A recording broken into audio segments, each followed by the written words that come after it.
Hello, hello. My name is Jill Osborne. I am the president and founder of the Interstitial Cystitis Network. It is time for a drop-in support group meeting. Hello, hello, everybody.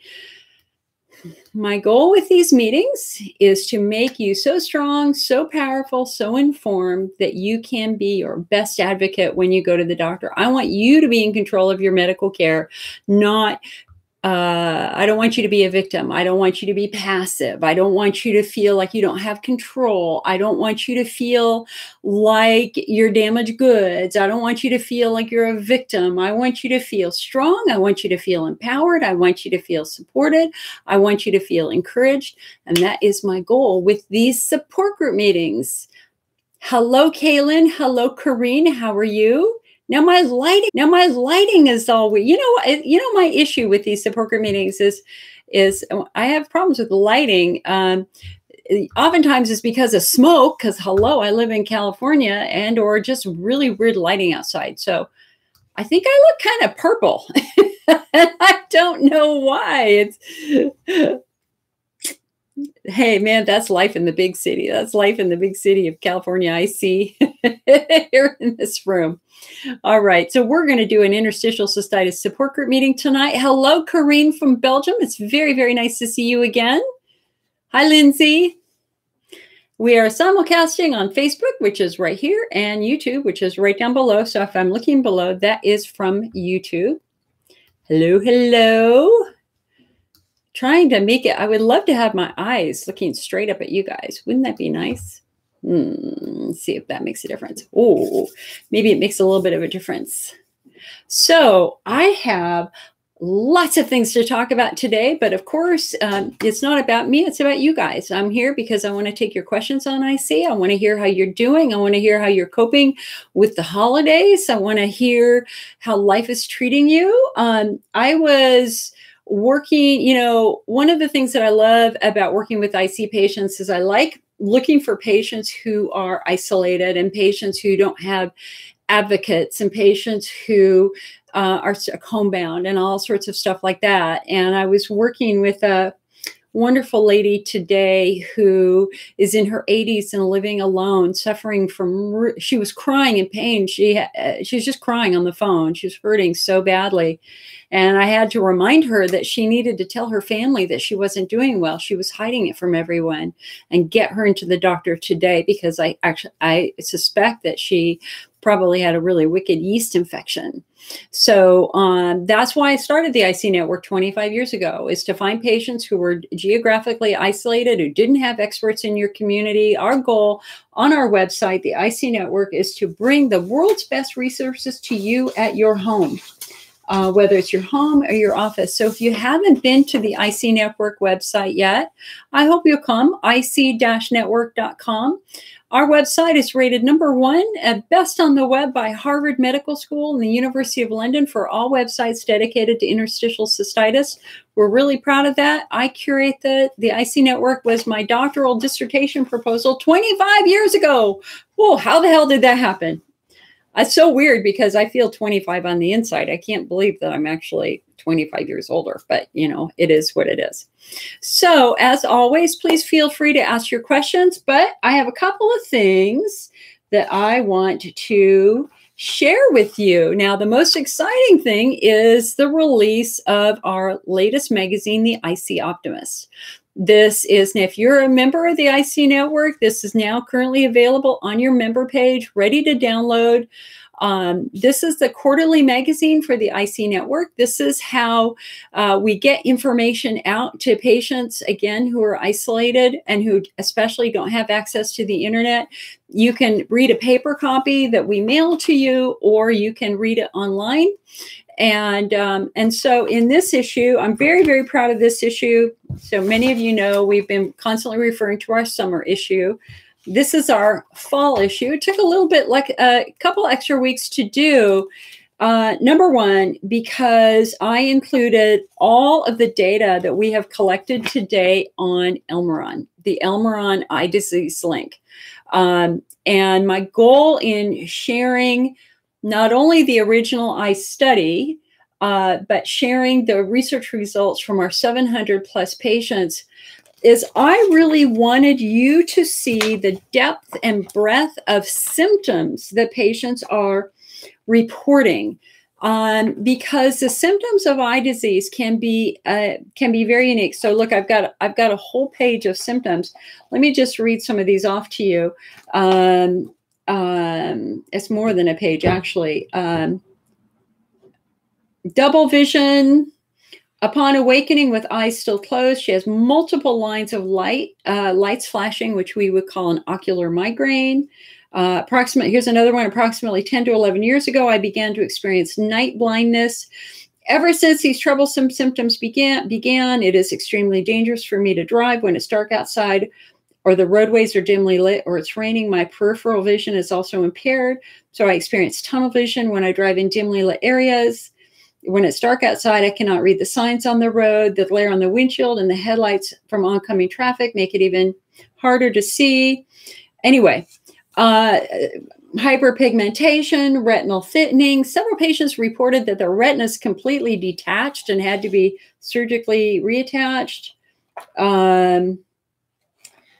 Eye pain, neuroretinitis, a blackish spot in the middle of the left eye, retinal tears, halos around eyes, cataracts, bright lights hurting, wavy lines, glaucoma, macular edema.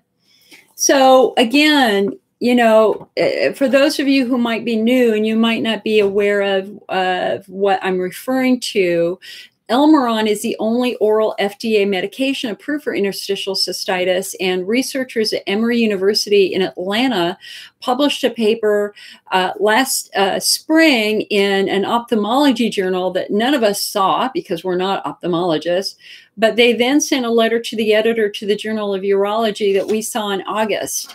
And they believe that they have isolated a new rare eye disease associated with the use of the long-term use of Elmiron pentosan polysulfate.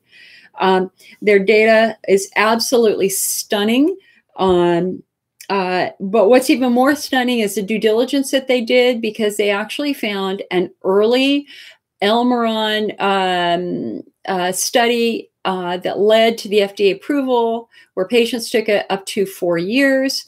And they found that eye issues were reported in that very early study 20 years ago as well. So this is not out of the norm. I mean, out of the blue. We've got some foundational data now that has linked eye disease to the use of Elmiron. And this new study now confirms how that eye disease may manifest with respect to changes in the retina.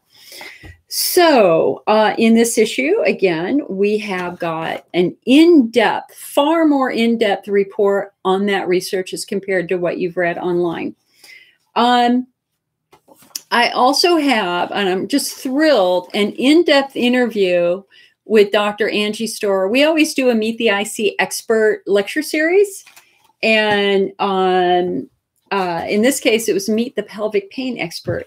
She is the author of this book, When It Hurts Down There, which I happen to think is the best pain book now that has been written in light of the opiate crisis, because this book will help you learn how you can interrupt pain messages. I mean, listen, we're hearing it every day.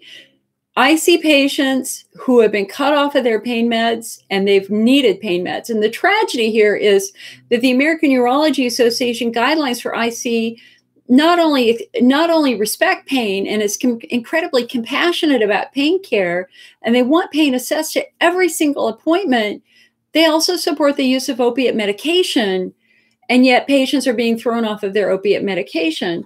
And so if you're one of those patients where you're looking for ways to reduce your pain, this is the book for you. It is incredible. It has taught me so much that I knew, but I didn't know in context. I didn't understand the data supporting its use, and I didn't understand how it would be used. You know, in my editorial in this, I talk about it a little bit.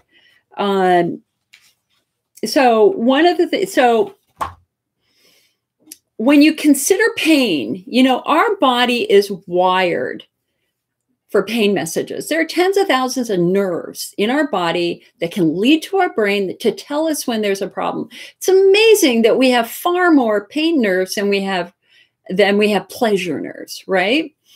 So if all those nerves were firing at once, how would our brain work? How would we know what to do? I mean, can you imagine being pounded by pain over and over? Well, pain from your hands and your legs and your head and wherever all at one time arriving in the brain, that would be completely overwhelming. But it turns out the brain has several ways that it controls and interprets pain. The first is at the top of the spinal cord, at the lower brain. It is called the gate effect. It's a gating effect. At the lower brain, right here, your brain determines the pain messages that are important versus the pain messages that should be ignored. So one of the very first ways that you can interrupt pain is at the gate. It's at the gate. And I often tell the story. I read a really good book called Pain, the Gift That No One Wants. And so the author of that went to India, where there were very high pain levels in leprosy patients. And when he would walk into these leprosy clinics, and if you don't know what leprosy is, it's a bacterial disease that just eats away. It can take your fingers. It just eats away at everything. It's an absolutely terrible disease that in the past absolutely destroyed lives. Now we can treat it with an antibiotic, but back then we couldn't. So these people had incredible bacterial infections that were slowly eating away at their body. So he would go to these leprosy clinics and he would find people slapping. Like literally, they would be outside the clinic and they'd be hitting themselves like this, right? And he saw it everywhere. They were doing it everywhere. And he finally asked one of the doctors, he said, why is everybody doing that? And the doctor explained the gate. That when you do this, you're giving your lower brain something else to pay attention to other than your bladder. And so I started doing that like 20 years ago after I read the book in my car, because I always found driving in a car really painful. So I just start slapping my leg. And it works. It works. That's how the brain works. And to control pain, you got to understand how the brain works. So pain goes from the lower brain to the midbrain. And at the midbrain is emotional context. So that's how the brain determines, is this good pain or is this bad pain?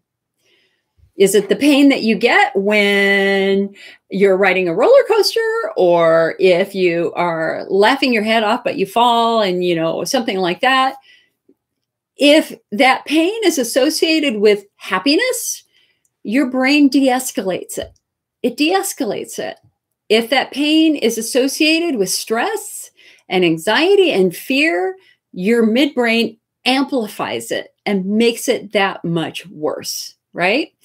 So that's another place that you can interfere. And it's so funny, because have you ever been baffled by so you wake up and you're feeling terrible, like you're really feeling like, oh my God, this is really bad. And you think, I better go to the doctor.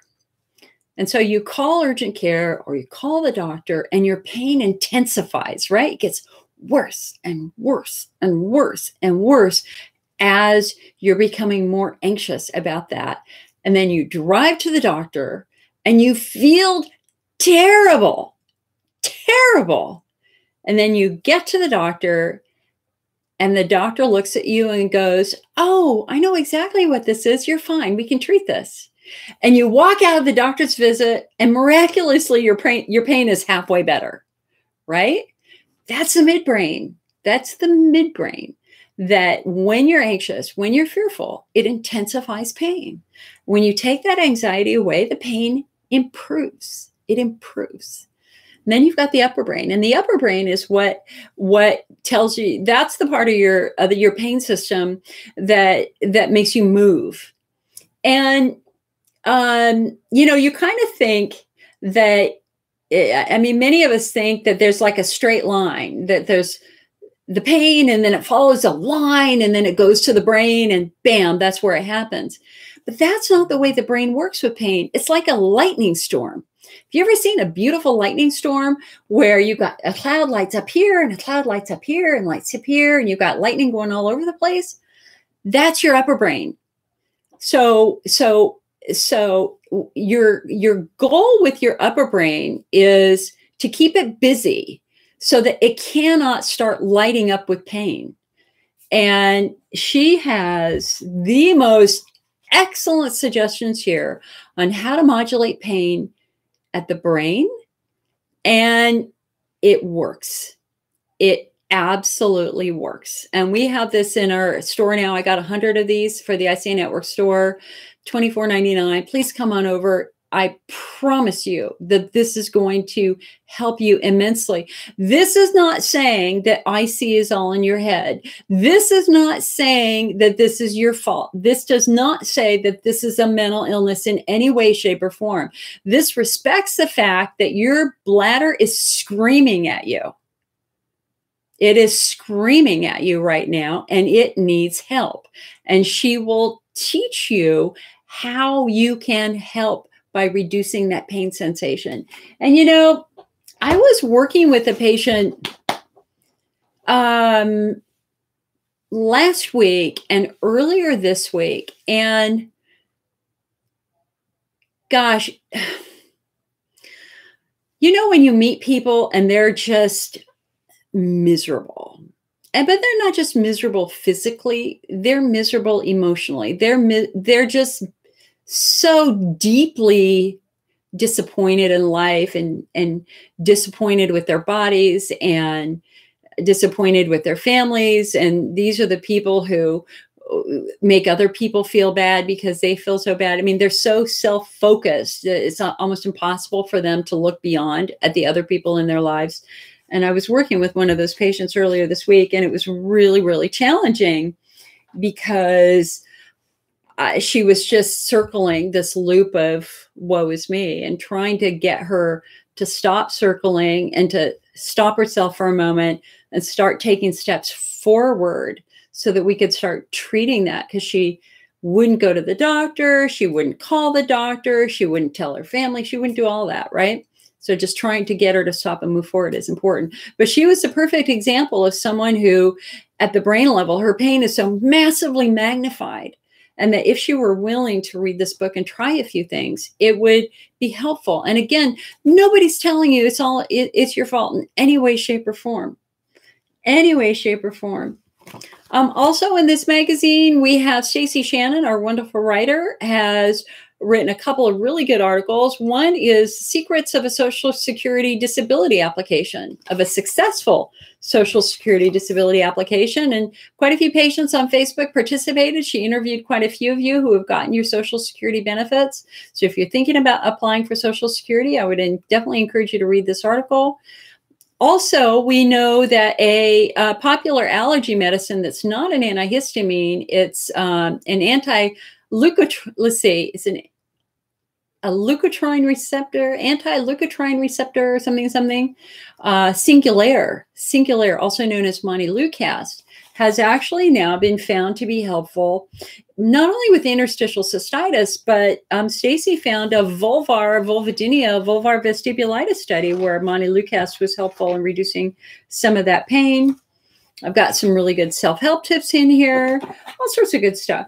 So again, sleep tips, if you're struggling to sleep, Stacy has written a fabulous article on how to improve your sleep quality when you have IC and so forth.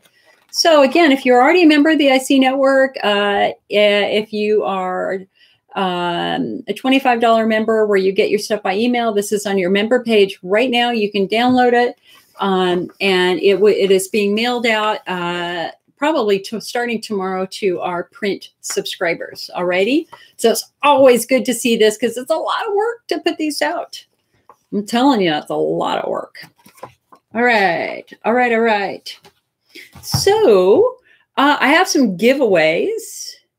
I have giveaways too. So let's start with our first. You guys want to do a giveaway? Let me go through your comments first, because I have to be able to see your comments. All right. So hello on YouTube. We've got 6 people on YouTube. Just for those of you on YouTube, I can't see your messages for some reason. I don't know why.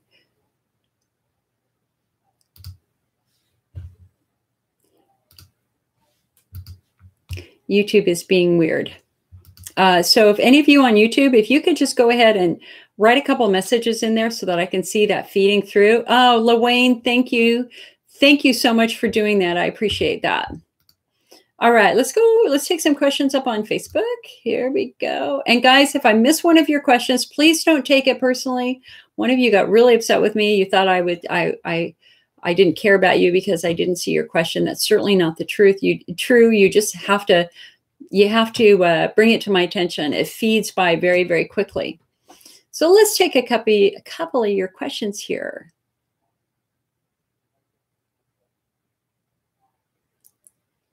Look at you guys. You guys are doing such a good job supporting each other. Wow. You're so good. All right. So hold on. I'm just going through your comments here, right here. Give me a quick moment.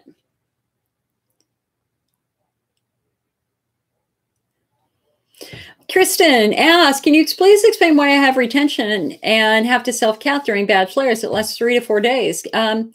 Kristen, it's probably because your muscles are so tight from that flare, whether it's a bladder wall flare or a pelvic floor flare. If it's your bladder screaming, then your pelvic floor is getting tight in a guarding reflex, and that's why you're having trouble emptying your bladder. If it is your pelvic floor, it's just your pelvic floor spasming. Remember, your pelvic floor is like this. Your pelvic floor is the only muscle group that controls major bodily functions, right? And so if your muscles are tight, it's hard for urine to come out and hard for stool to come out. And so that may be what's going on. All right, let's see. Hello, Mary from Indiana. Hi, Ginny. Nice to see you. Hello, Gladys Osborne. Nice to see you. Always nice to meet another Osborne. Hi, Judy. Why do we develop yeast infections frequently? For 2 reasons. If there's one population of patients who have probably been massively overprescribed antibiotics, it is, in fact, the IC patient community, because pretty much all of us have been put on antibiotics multiple times for our bladder symptoms.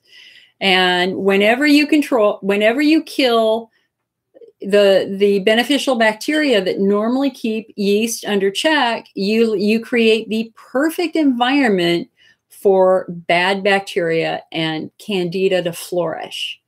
And so concept number 1 is that your biome has been disrupted by the use of antibiotics. And that is confirmed by the National Institutes of Health MAP Research Network, which did indeed find that many patients undergoing flares actually have candida infections. They have an overgrowth of candida in their urine. That's not a website telling you that. That is the National Institutes of Health telling you that. And so if you suspect that you have yeast, you have to understand that traditional urine testing will not identify yeast. However, I mean, normally yeast is identified with a swab and a microscope. A typical urine test only grows bacteria. It doesn't grow fungi. So you would be a very, very good candidate for next generation DNA urine testing, because not only is this going to show you all the good bacteria and all the bad bacteria in your bladder, it will also show you if you have an overgrowth of candida. Another issue with candida is that candida is now massively resistant to many traditional medications.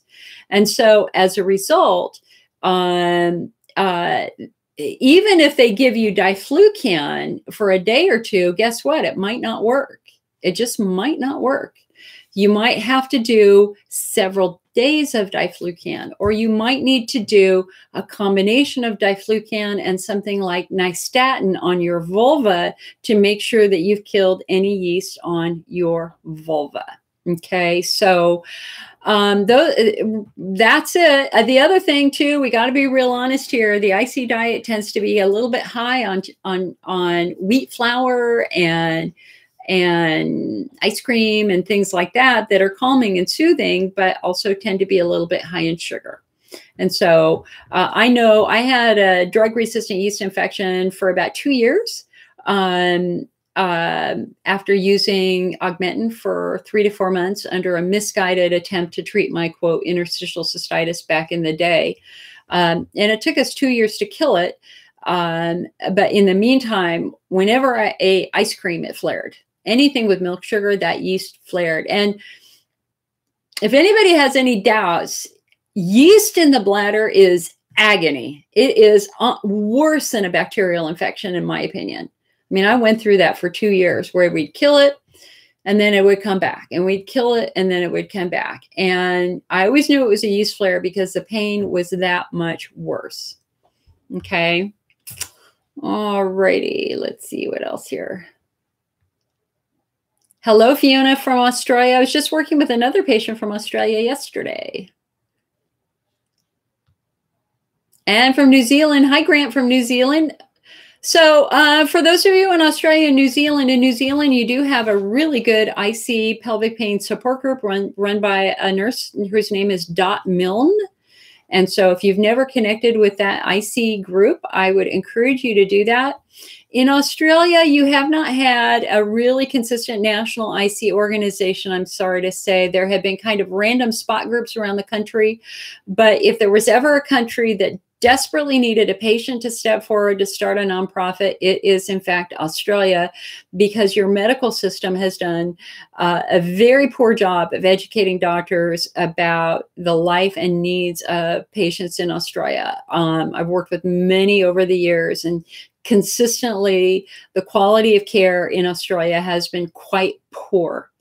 And I'm so sorry to say. And so we need some patients to get out there and kick some butt. We need you to start a nonprofit. And I will help you do that. I would love to help you set that up as a pelvic pain nonprofit that would not only cover IC, but endometriosis, pelvic floor dysfunction, stuff like that. And I can try to put you together with some professionals, and let's see what we can do to really make something good happen in the fabulous, fabulous country of Australia.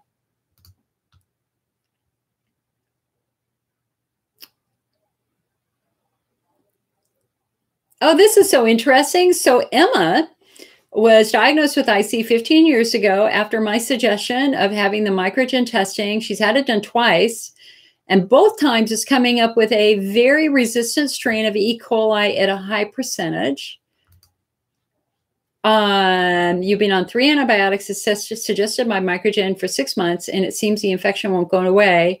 Do you see this in many patients, or do you think it just may have, I was just reading something about this a couple of days ago. I got to think about where I saw that. Understand, number one, that a lot of E. coli is coming from food now. There's this kind of assumption that you get bladder infections because you have poor hygiene and you're not wiping correctly, which is a load of crap. We actually now know that E. coli infections, the most severe E. coli infections, are actually coming from food. That super resistant, they call it the superbug. It was an E. coli that was grown from the overuse of antibiotics from a pork farm in China that has slowly came across Asia, hit Europe, and finally hit the United States. And so we have seen E. coli in pork, we have seen E. coli in beef, and we have seen a lot of E. coli in chicken.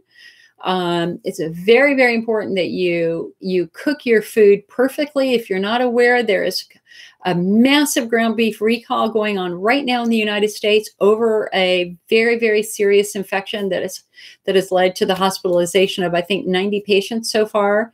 So you got to up your game with your food. Number one, try to buy, I don't believe in mystery meat. I do not believe in mystery meat, which is why I have not had a hamburger at a McDonald's or Burger King in 30 years. I want to know where my meat comes from. I don't want it coming from China. I don't want it coming from wherever else. I want my meat sourced from somebody in my state who has to follow our state laws about safety and antibiotic use.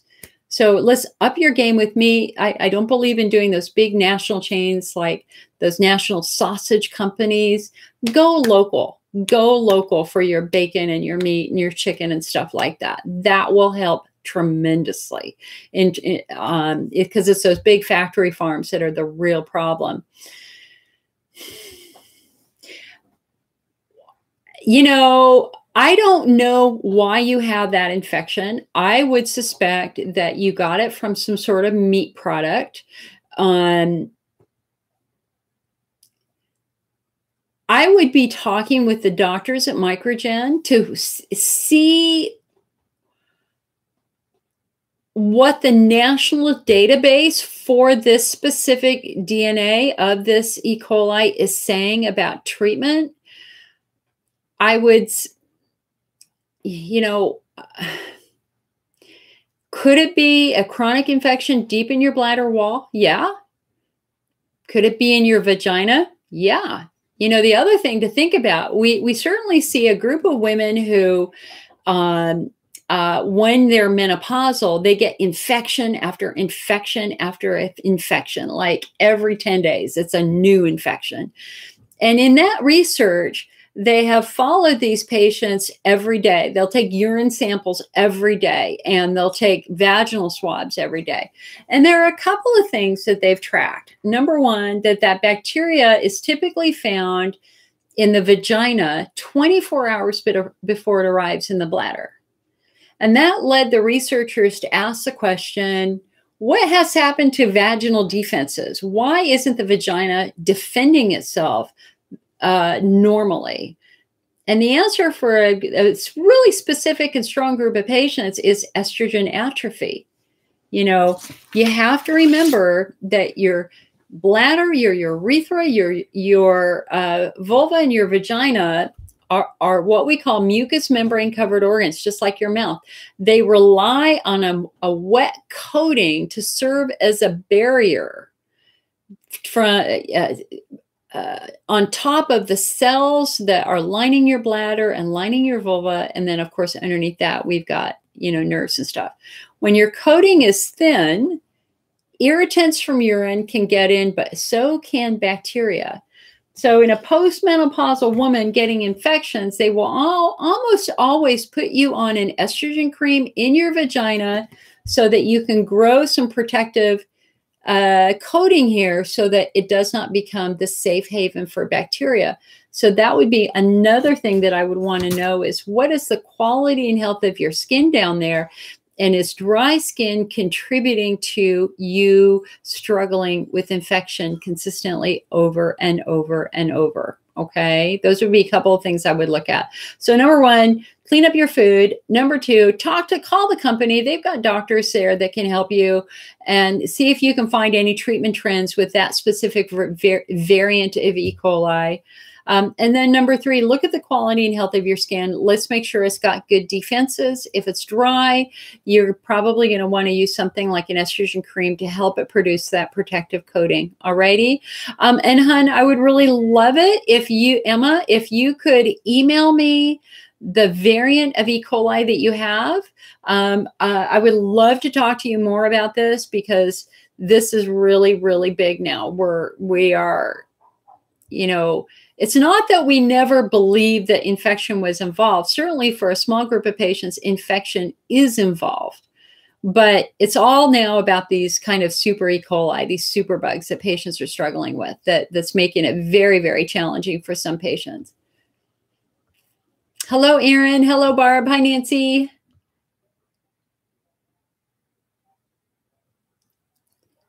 Grant says she has the same subtype. He has the same subtype. Very cool. You're not alone. Hey, isn't that nice to know? You're not alone. It's not your fault. You've done nothing wrong.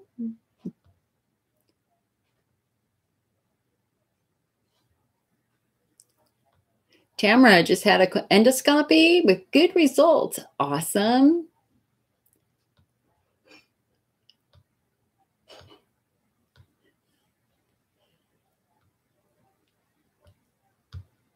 All right, Lou says she's having a hormonal IC flare-up, missed last month's cycle this month, very late. Does IC get worse pre-menopause?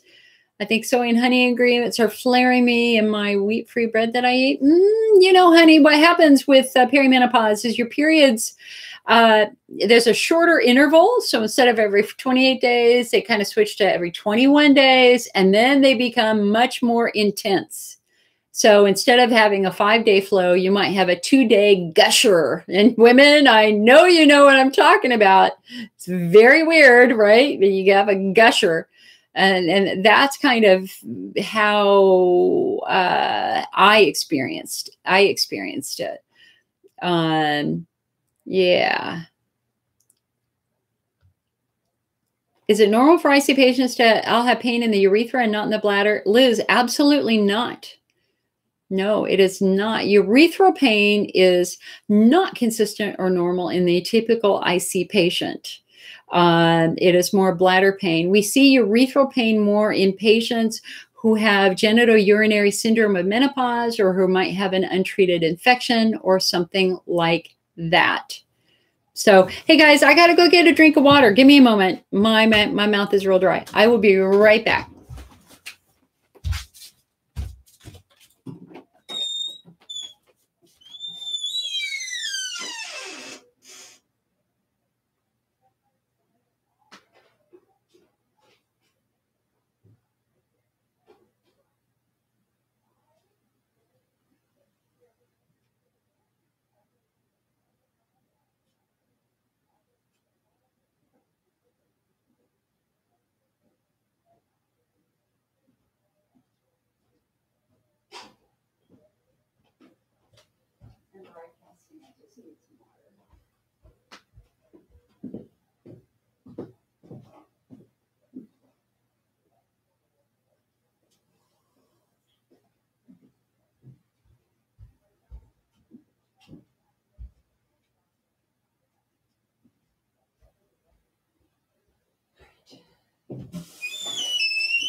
Sorry about that. Girls got to have some water. You know, I had one of those really rare days yesterday where I did not drink enough water. It was crazy. Absolutely crazy. Okay, but what did I do with my glasses? Hold on.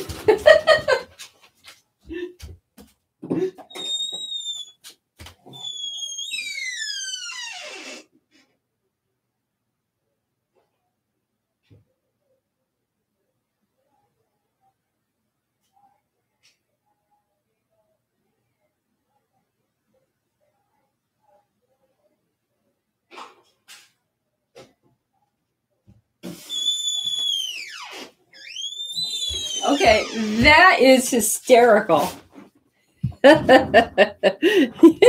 You gotta admit, that's pretty funny. That's pretty funny. Okay.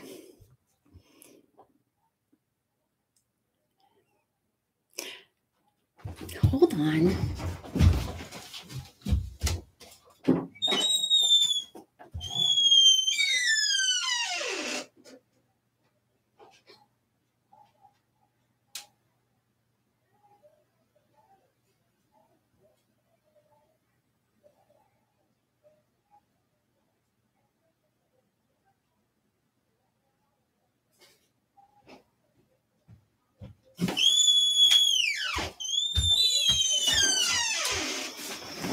Okay.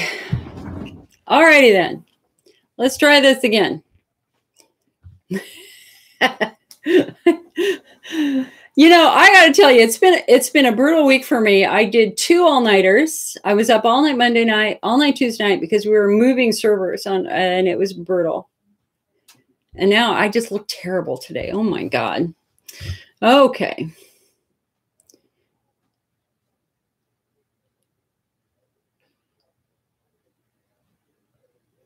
Lisa just finished reading the book and she likes it. Very, very good. That's what we like to hear.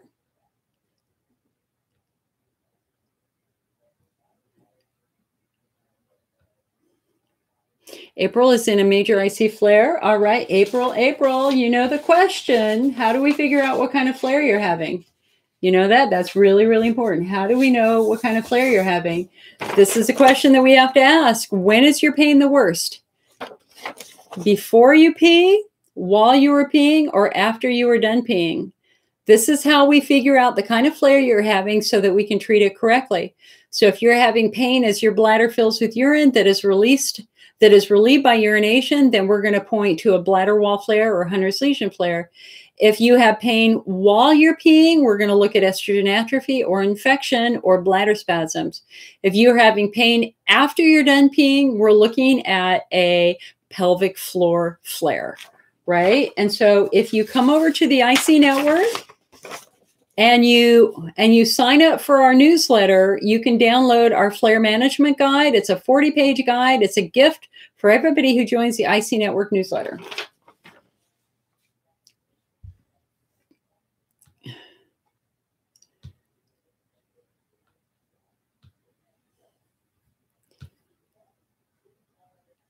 Erin says she's having really good luck with hydroxyzine. Excellent. I took it for 10 years. It really helped me too. And the books are available right on our website. Please buy them from us because that's what supports this support group meeting chat. Charlene is asking, how common is bladder prolapse after multiple hydrodistensions? I wouldn't think that a hydrodistension would trigger a bladder prolapse, son, because prolapses are really not about the bladder being stretched. It's about the pelvic floor. Has your pelvic floor been traumatized in some way?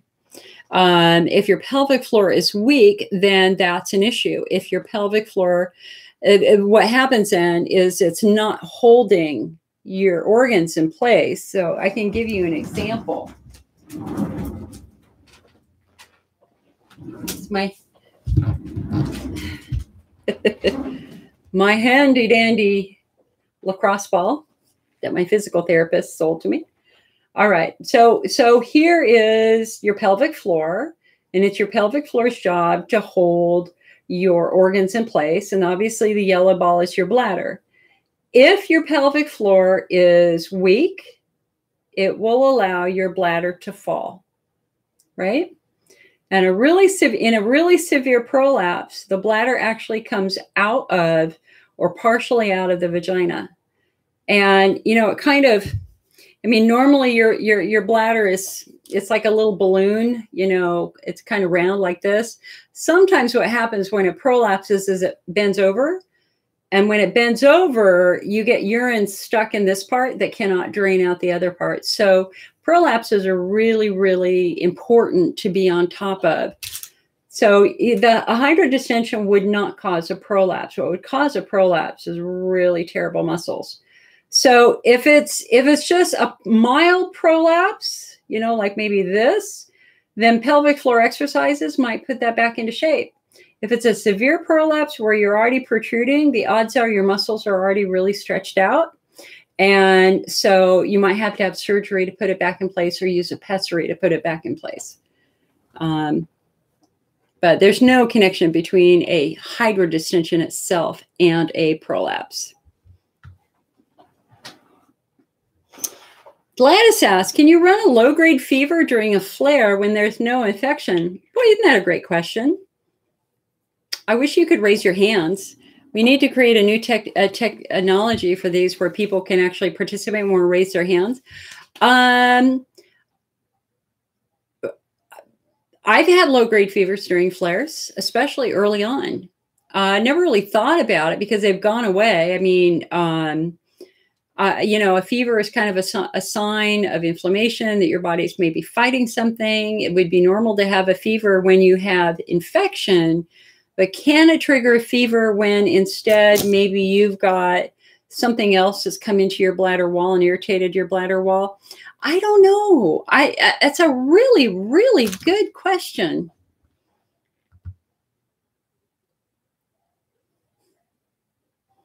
Stephanie asks, is it normal to have a migraine the day after a bladder relief treatment? I've had 2, and both times I've had bad migraines. I would definitely say that that's absolutely abnormal. I would really want to know what treatment you have. You need to let your doctor know that because I think that means that treatment is not for you. that treatment is clearly doing something to your blood supply, which is triggering that migraine. And that's a little scary to me. I would really want to know more about that.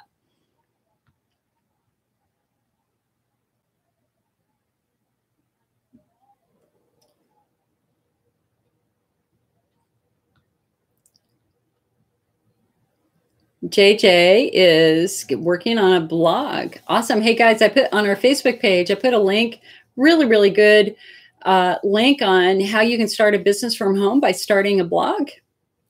You know, I mean, that's kind of how the IC network got started. I mean, it was a project of mine, but that said, you know, it is in essence a very, very large blog with all sorts of other things going on too. Go for it and follow your passion. Don't do an IC thing if you're not passionate about IC. Do music, do something else you love. You got to be able to speak about it with excitement. You know, you got to be able to draw people in with your voice and with your words. Obviously, I love what I do.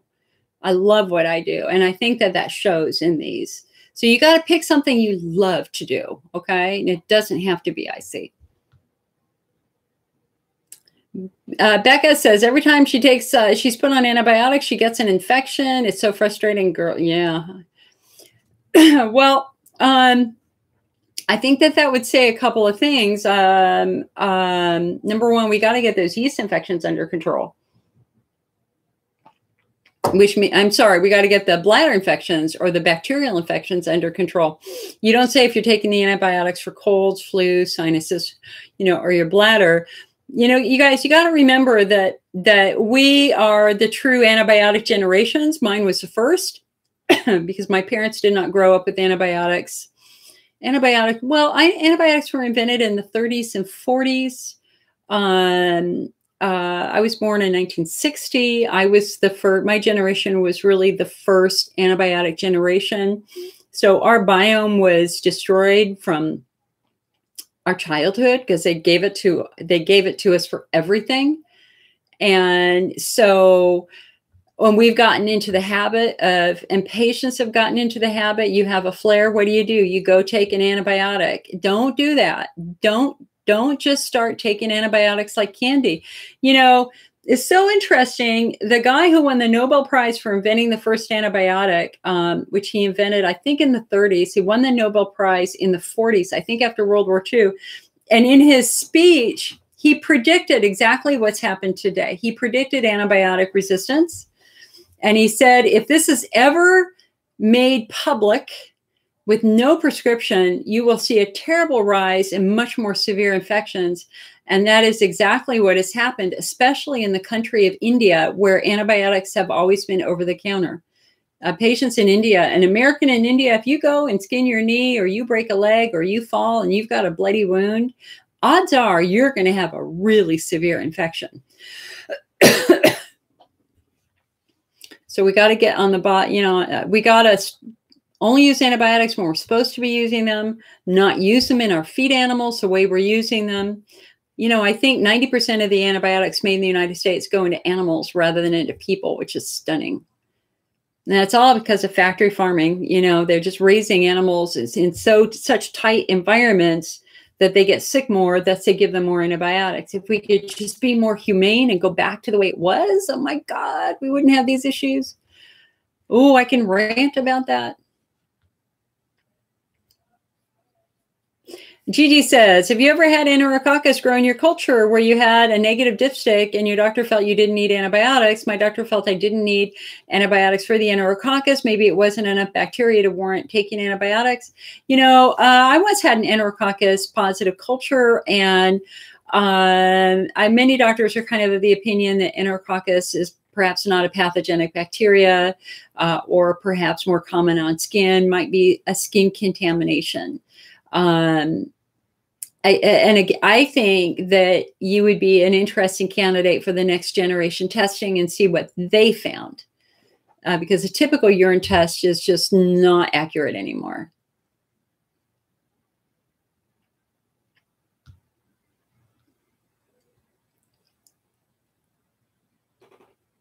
So Gigi said she was getting recurring E. coli UTI when she started vaginal estrogen. That stopped happening, but she also takes D-mannose daily. That's a good suggestion. We sell D-mannose in our shop. D-mannose is viable. That's a good option for patients struggling with recurring E. coli infections. Aaron says most doctors don't know. Yeah, they weren't taught this in medical school. I mean, they just weren't taught this in medical school. It's very, very new. In fact, yesterday, Elsevier announced the development of a brand new medical journal dedicated to bacterial biofilm infections. That was very exciting. I did my graduate project on drug-resistant infections.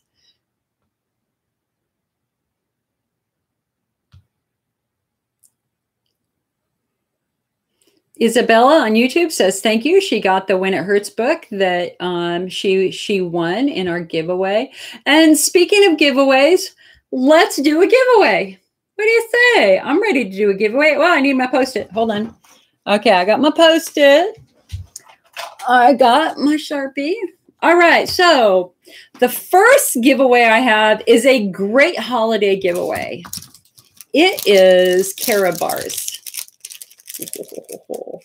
So you know that chocolate, it can be very provocative for those of us with IC. I have not been able to eat chocolate myself in quite some time. It's quite irritating to my body. Carob is wonderful. It gives you almost all the flavor of chocolate. It's really rich. It's really luscious. It's really creamy. And this company, Surprise Foods, I've known for a couple of years, and they have been playing with, they've been customizing their formula for both carob and brownies. And last summer, they sent me their latest production, and I just, oh my God. I haven't eaten chocolate in 25 years. Chocolate is like poison in my body. I just can't take it. I get bowel spasms for days. Their gluten-free carob bars are amazing. They're so rich. They're so incredible. I'm just unpacking it here. So, you know, this is like the perfect size for that after-dinner craving when you need something sweet, right? It's super rich. It's super flavorful.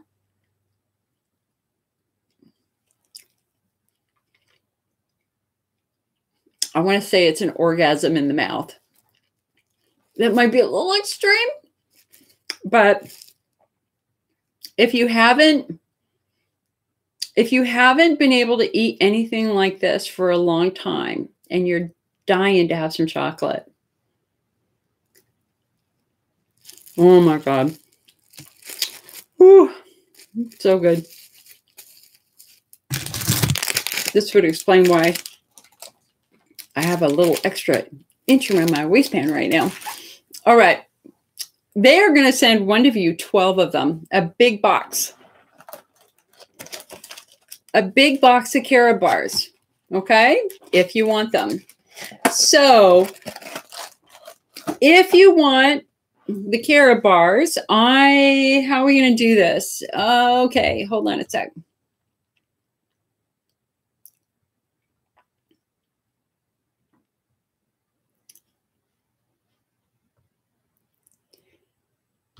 Okay, so just know that I can't scroll back. So Jessica, you say you want to book a week ago. I sent them all out. And I responded. I got one Facebook PM. But anyway, reach me afterwards. I have to get down to the bottom to do the contest, and I'm going to miss some of your questions. So we're going to come back to the swollen lymph node, pelvic floor. Okay, I don't want to lose these questions. Dang it, dang it, dang it. Hopefully I will. All right. If I miss your question, I want you to ask it again. This is for a full box of 12 carob brownies. I'm going to write down a number. Oh, let's see. What would be a good number?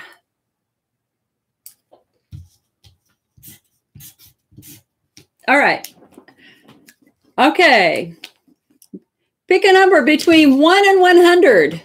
Whoever gets it first is going to get the brownies, okay?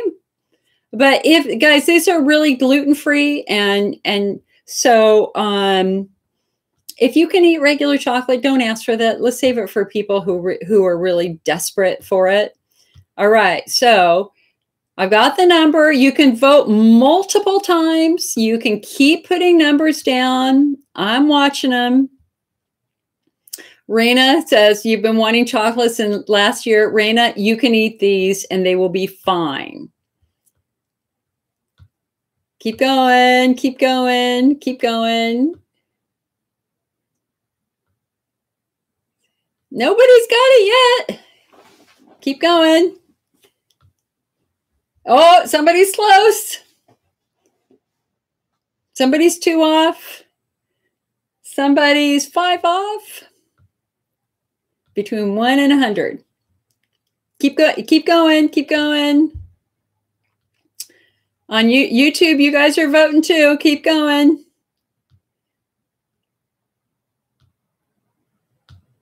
Nope, not yet. Not yet. You're close. You can vote multiple times. Just throw it out there. It's okay. No, oh my God, I might have picked the perfect number. Nope, nope, nope. Oh my God, I can't believe it. Normally somebody has it right away.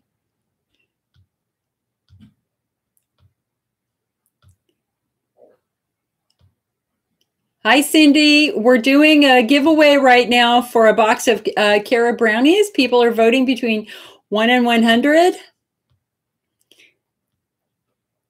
No. This is funny. Oh my God, this is, oh, 1 off. One person was 1 off.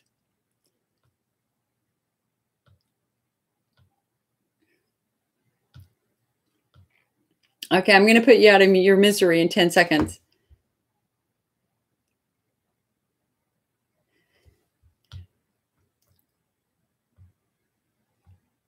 All right, let's stop it there.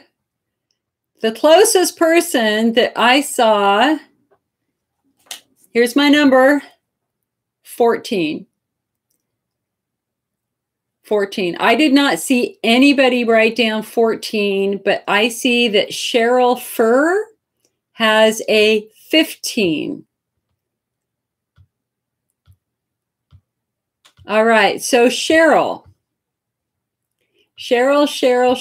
I need you to, I'm going to write your name down. You guys are funny. I like doing this. And you know what? Come on now. We got to laugh. Life is too short. We got to have fun here. So Cheryl, I need you to send me your mailing address. I have more giveaways. I'll be doing a lot more big giveaways on Sunday too.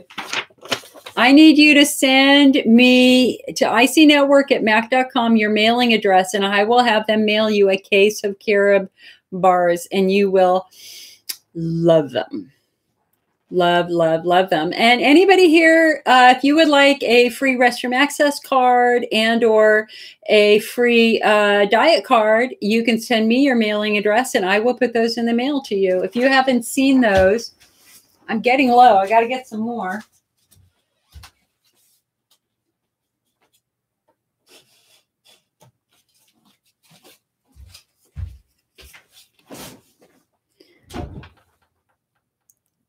So this is our restroom access card.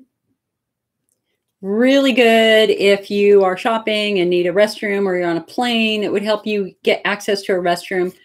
Then I also have our diet card, usually bladder friendly versus foods to avoid.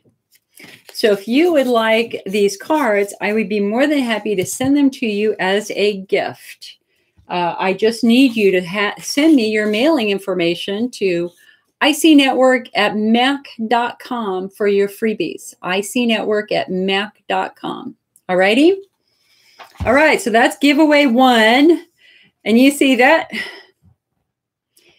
See, I made a mistake. I opened it. It's sitting right there telling me, eat me. I like literally can't keep anything in my house. I keep everything up in my warehouse because I will eat it. I will eat it. And it drives me crazy. I don't eat anything during the day. I'm such a good eater during the day, but at night after dinner, I'm insane. I just have to have that sweet thing. I've been eating a slice of cinnamon bread for dessert almost every night or two. Ugh. All right, let's see if I can go back to your questions. So, of course, I cannot go back to questions. So please, if you asked a question before and I missed it, please ask it again. So Isabel on YouTube asked a very, very good question. She says that she started hydroxyzine 10 milligrams, been having long and shallow sleep with bad dreams. Is there any other histamine that can help with mast cells like Claritin? Yeah, hun, try the Claritin, see how you do with that. Hydroxyzine, also known as Atarax or Visceral, is known for causing intensive, vivid dreams. We call them hydroxyzine dreams. So if you're having a good dream, like a sex dream, it's going to become the best sex of your life dream. If you're having a nightmare, it's going to be a night terror. I was able to take hydroxyzine for 8 years until finally it gave me night terrors and I had to stop.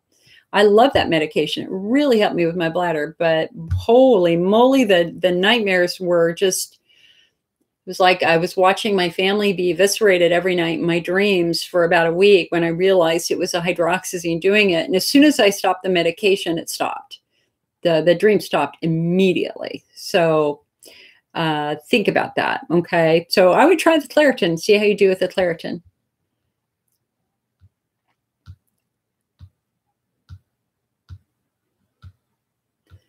All right, I'm just trying to go through your questions. Again, if I missed it, please ask it again.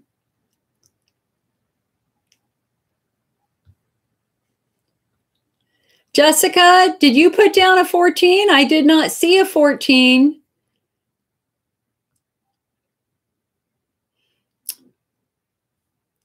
All right, I will go back and look, and if anybody else put down the 14 before Cheryl, I will have them send you another case also. But I have to go back and look at the it. I didn't see it. I did not see a 14. I really honestly didn't, and I was looking really closely. But I will make it right, my dear. I will make it right. I will come back and look at the transcript. So you send me your address also, and we will figure it out. All right? You can trust me. We'll figure it out.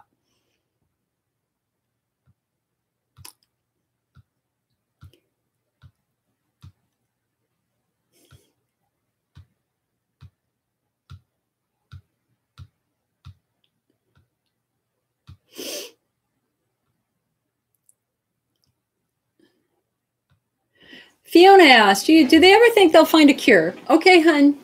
So that's a question I love because I'm going to rip it apart. You have to understand that 20 years ago, yeah, we thought IC was an incurable bladder disease. Okay, but we don't think that anymore. We think of IC more as a pelvic injury or trauma. You don't cure an injury, you heal an injury.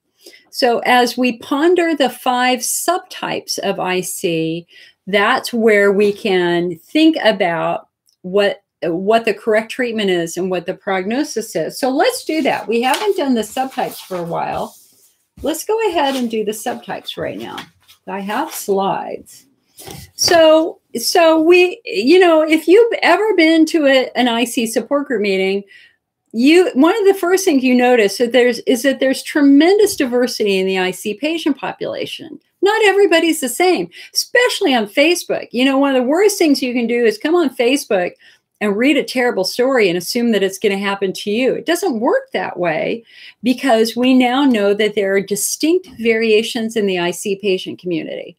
So some patients have bloody bladder walls that look like hamburger. Others have completely normal bladder walls. Both diagnosed with IC, yet clearly they're very different. Some patients have terrible pain. Others have no pain. They just have frequency. Both diagnosed with IC, yet clearly they're very different. Some patients have a lot of pain-related conditions. Others have no related conditions, both diagnosed with IC, yet clearly there's a difference there. And when you ask patients how their symptoms began, that's where you see even more diversity. Because for a lot of patients, IC begins after a fall or having a baby. For others, IC begins after a chemical exposure like chemotherapy or ketamine. For some people, IC begins in childhood. For others, IC begins after menopause in a woman. So it is crystal clear that we are not all the same. And if there's one thing that we've learned in the last 25 years is that a one treatment fits all approach does not work because of that diversity. Thus, a one cure fits all approach simply also will not work. What we instead have to do is look at each unique subtype, right? So let's do that. In Europe, the European Society for the Study of IC was the first to develop subtypes probably about 12 to 15 years ago. In Europe, if you were to be diagnosed with IC, they would you would have to have a hydrodistension, and they do their subtype based upon what your bladder looks like, along with your pathology results, what's happening in the tissue of your bladder. Okay. In Canada, they use a system called U-Point that we've used in the United States a little bit. And that asks doctors to look at 6 different variations of somebody's life. They look at any infection. They look at the condition of the bladder wall. They look at the condition of the pelvic floor. They look at for the presence of anxiety. They have 6 measures that they look at. In the United States, we do not have a national consensus on a subtyping system. This is the future of IC. I will tell you, every major research group is looking at subtypes now, all sorts of different types of subtypes, again, from tissue samples to symptoms and so forth. I use a subtyping system that was created by Dr. Christopher Payne, who is the preeminent pelvic pain specialist for women in California on the West Coast. He practiced at Stanford. He ran the Stanford IC research program, was a federally funded IC researcher for 20 plus years. He is now a private practice at Vista Urology. And he proposed 5 subtypes of IC based upon his experience. And his article that he wrote, which I reference on our website, my discussion of subtypes on the IC Network website, was very provocative because he suggested that IC patients be treated like cancer patients. And of course, my immediate response is, why would you even say cancer? That's scary. Don't say cancer, please, God, don't. Because of course, there's no connection between IC and cancer. But if you're like me, I spent at least a year wondering if I had bladder cancer before they checked it out. I really catastrophized over it. So he made a very compelling argument. He said, no, but think about it. When someone is diagnosed with cancer, they're given a very specific diagnosis. Like me last year, complex endometrial hyperplasia with atypia and a vague architectural complex, also known as very, very early uterine cancer. So they don't just say you have cancer. They say you have cancer of the left breast that is estrogen dependent, type 1, 2, 3, or in my case with the early uterine cancer, complex endometrial hyperplasia, yada, yada, yada. And with a cancer diagnosis that's specific, you intuitively know exactly what you're supposed to do next, like me, hysterectomy last year. And he says that's a problem with a diagnosis with IC is that there's no intuitive pathway. You get a diagnosis of IC and your immediate answer is, well, what the hell do I do next? I have no freaking clue what to do next. Tell me what to do. Because there's no intuitive pathway. So he said, let's give a patient an intuitive pathway. Then he also argued in his article, it is so incredibly unfair to tell patients this is uncurable because we can cure some subtypes. And that was another compelling reason for him to use this system. So here are his 5 subtypes, all right? So IC subtype 1 is Hunner's lesions. This is a given. Everyone in the world, every researcher in every country, every doctor in every country should understand that this is a very distinct patient group because these patients have fairly large bloody wounds in their bladder And when we look at their pathology results, we find massive inflammation. You know, some patients make really kind of blanket statements that IC is an autoimmune disease or an inflammatory condition. And those blanket statements don't work, but they do apply in small circumstances. And in this case, with Hunner's lesions, we know that there is massive inflammation in that bladder. Inflammation means your body is fighting something. That is your war. That is a biological war happening in your bladder. The question is what are they fighting? And we now have several research studies that have linked Hunner's lesions to a viral infection.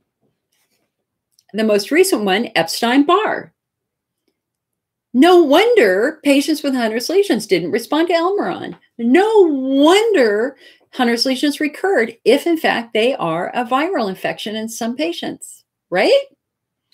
So if you're in Facebook or on our website or any support group and you got a patient with Hunner's lesions who's bawling their eyes out and it keeps coming back over and over again, and you start thinking, oh my God, that's going to happen to me, you cannot do that anymore because they are in a different group than you. And the cool thing now about Hunner's lesions is we have a treatment, the first treatment in history that has healed Hunner's lesions after just 2 weeks. It's called Liris. Hunner's lesions require lesion-specific therapy. The lesion either needs to be cauterized or it needs to be injected with a steroid, or that patient needs to be treated with Liris, L-I-R-I-S, also known as the lidocaine pretzel. That is the first treatment in history that has healed lesions completely. Completely. We've talked about that a lot on our website. We've done the clinical trial recruitment for Allergan. I know some of you in here have participated in those clinical trials. The Liris clinical trials were so compelling. And so we are now waiting for word from Allergan what their next step is and if they're going to bring this to FDA approval. So exciting. So seriously, do not, if you got Hunner's lesions, I don't want you to feel bad right now. We got really good things happening for you, but right now you got wounds in your bladder. You got to follow the diet and we got to get those lesions treated correctly. All right. IC subtype 2, bladder wall driven. This means that your symptoms are being driven by some sort of issue with your bladder wall. The most common cause of bladder wall injury, because your bladder, like any other part of your body, can be hurt. So what is it hurt by? Number one, chemicals. If you've gone through chemotherapy, chemotherapy is really well known to cause bladder wall injury. If you've drunk diet soda or soda for long periods of time, that daily acid wash has consequences. It has consequences. Remember, your bladder was designed for life tens of thousands of years ago when we did not have so much acid in our daily life. If you are obsessively drinking coffee and soda over and over and over again, you should not assume that your body can handle that because this mucosal barrier can deteriorate. If you pour acid on it over and over and over, it's an issue. So chemical irritation, number one issue. Genitourinary syndrome of menopause is another issue because when you don't have a lot of estrogen, you don't have a lot of mucus. So your bladder's more vulnerable. So you might notice that in your 30s and 40s, you could have that 1 cup of coffee a day, but in your 50s and 60s, you can't. It causes problems. Why? Because you don't have a lot of coating there anymore. Your bladder cannot protect itself anymore. The worst thing you could do is keep drinking it when your bladder's screaming, right? What else can injure the bladder? Yeast, fungal infections. If you've got a yeast infection, that can cause terrible bladder pain. Or if you have a chronic UTI, if you're one of those patients where you test positive frequently, I mean, a couple of times a year, several times a year, once a month, and that infection keeps coming back over and over and over again, we have to ask why. Number one, you either are prone to it because you don't have a lot of estrogen, or number two, you have a drug-resistant infection. You got something in your environment that's inoculating you, such as food or whatever. You are the perfect candidate for next generation urine testing. I want you to come to bladderhealth.org. That's a website I built last summer. There's a whole bunch of videos of urologists who use this test to help them understand why and how patients have chronic infections. So chronic infection can cause bladder damage, and chronic infection as compared to acute infection is much harder to find. If you've got an acute infection, that that whole azo urine test is probably going to find an acute infection, right? I mean, hopefully you're already using azo urine test to test your urine. So this is ideal for finding an acute infection because that tends to be a high volume infection. But if you've got a subtle chronic infection, something like this, or urinalysis might not find it, but that next generation urine test might be able to find it. All right. So we know it's your bladder wall. If you have pain as your bladder fills with urine that is relieved by urination. So the fuller you get, the worse you feel. But as soon as you pee, you feel better. And that makes sense when you look at a bladder. So here's your bladder and here's your urine level. As your bladder gets fuller and fuller and fuller and fuller and fuller, urine is entering all these wounds and triggering pain and discomfort. So of course, the fuller you get, the worse you feel.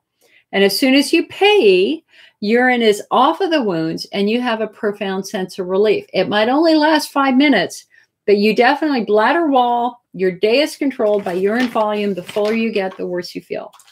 Okay, so that's IC subtype 2. And therapies for IC subtype 2 are going to be a bladder coating like Cystitis Protect or Cystitis Renew, drinking water. We got to dilute your urine. I did not drink any water yesterday. I was such an idiot. Oh my God. I was drinking tea and something else. And I realized by the end of the night, oh man, my urine was really, really cloudy. Making sure you're getting good water intake is really important. Following the IC diet, not eating strong acids, strong coffees, anything that would be provocative to a wound in the bladder. Your job is to create an environment that will support healing in your bladder. Okay. And yeah, again, over on our website, the IC Network, there's a lot of discussion about that. So if you haven't been over on the IC Network, please come on over and read our content. And I have a lot of videos over there you can watch too. IC-network.com. All right. IC subtype 3 is pelvic floor driven. This is the biggest subtype. Biggest subtype, I think, by far. These are the patients whose symptoms begin after a muscle injury, having a baby, a car accident, a fall, a rape, abuse, a history of athletics. So here's your pelvic floor and here's your bladder, right? So when your pelvic floor is, let's say you fall, right? So it's like, bam. Your muscles are injured, so they get weak. And when they get weak, they're quivering and they're having trouble doing their job. So what do? They get tight. They get tight. They can get so tight that you cannot let urine out. You cannot have a bowel movement. You cannot have sex. You cannot get a finger in there in your vagina or in your rectum because it is so, so tight. The consequence of tight muscles is a restriction of blood flow. You can kind of see that in my fingers. So like, look, if you grab really hard on your skin, right? And then you let it go, look, it's white. And then slowly the blood goes back into the skin. That's what's happening to your organs in your pelvis when your muscles are tight. They're getting restricted of blood flow. And it's really hard for the bladder to be healthy if it does not have good blood flow. And it means it's not getting good oxygen and it's getting good nutrients. So typically for these patients, you have no idea you have a muscle injury. Unless it was really obvious, in case you fell and you broke your tailbone, okay, or you got torn during having a baby or something like that, then yeah, you would know. But most of you don't know you have a muscle injury. And sometimes you can have even recurring injuries. Okay, like the lady who asked about the prolapse, that might have been an original muscle injury also. So your muscles are getting weaker, or they're getting weaker, thus they're getting tighter and tighter, and eventually Your bladder is not getting the blood supply that it needs. So what does it do? It cannot be healthy. The bladder wall starts to break down. Then you've got symptoms of frequency, urgency, pressure, pain. But of course, you associate those symptoms with an infection. So what do? You call the doctor, say, hey, man, I think I have an infection. Can you give me antibiotics? They give you antibiotics over the phone. They don't work. You call the doctor back. It's back. The doctor gives you more antibiotics. Or you go in and you leave a urine culture, and your urine culture is negative. Then the doctor says, well, maybe you've got overactive bladder or prostatitis, and they give you those meds and they don't work. Then you go back months later and the doctor brings up IC. Maybe you've got interstitial cystitis and they give you IC meds and they don't work. And the problem with this subtype is bladder treatments will not work because the fundamental problem is terrible blood flow from poor circulation. Our therapeutic priority for this patient is to restore blood flow. How do we do that? By relaxing muscles.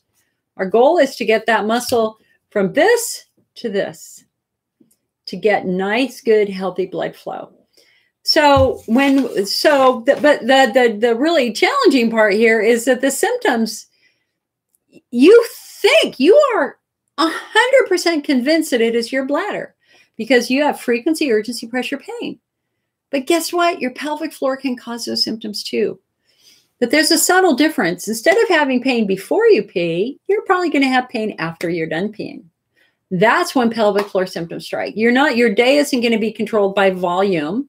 Pelvic floor pain is lower, it's achier. Pelvic floor pain has a burning quality to it because a muscle that's working hard is a muscle that builds up lactic acid. So that vaginal burning sensation is common with pelvic floor for women. For men, it can be a rectal burning sensation. For women, it can be a rectal burning sensation. But there's also pulling. You might feel a pulling sensation or a pushing sensation. After my hysterectomy, I had pulling sensation downward from the top of my vagina downward that turned out to be a levator ani spasm. If movement triggers your symptoms, movement is about muscles. So if walking hurts, that means muscles are hurting, not your bladder. That's probably your muscles. So that is why every IC clinic today normally does a pelvic floor assessment in your very first visit, and they will send you off to pelvic floor physical therapy, which works. Chris Payne argues this is the curable subtype. Muscles respond beautifully to muscle therapy. Okay? You know, I had a surgical internship. I got a really weird college degree. I've got a bachelor's degree in pharmacology from the University of California, but it was a really rare degree because I had a surgical internship for a year. And so I did surgery and in the special pharmacology lab. And boy, if there's one thing that I remember from that experience is the pliability of muscles and how wonderful muscles are and working with those muscles. So muscles respond to therapy if you treat the muscles. You can't expect a pill to fix it. You got to take this tight muscle and you got to work it. You got to relax it. You got to stretch it. You got to get those muscles functioning normally again. Muscle fibers do this. This is how a muscle fiber works. You know, because you think about it, your muscles are normally long and lean, right? But when you pop a bicep, my little bicep here, used to have a bigger bicep, that's a tight muscle group. For muscles to work hard, this is what they do. They slide. Your muscle fibers go from here to here to here to here.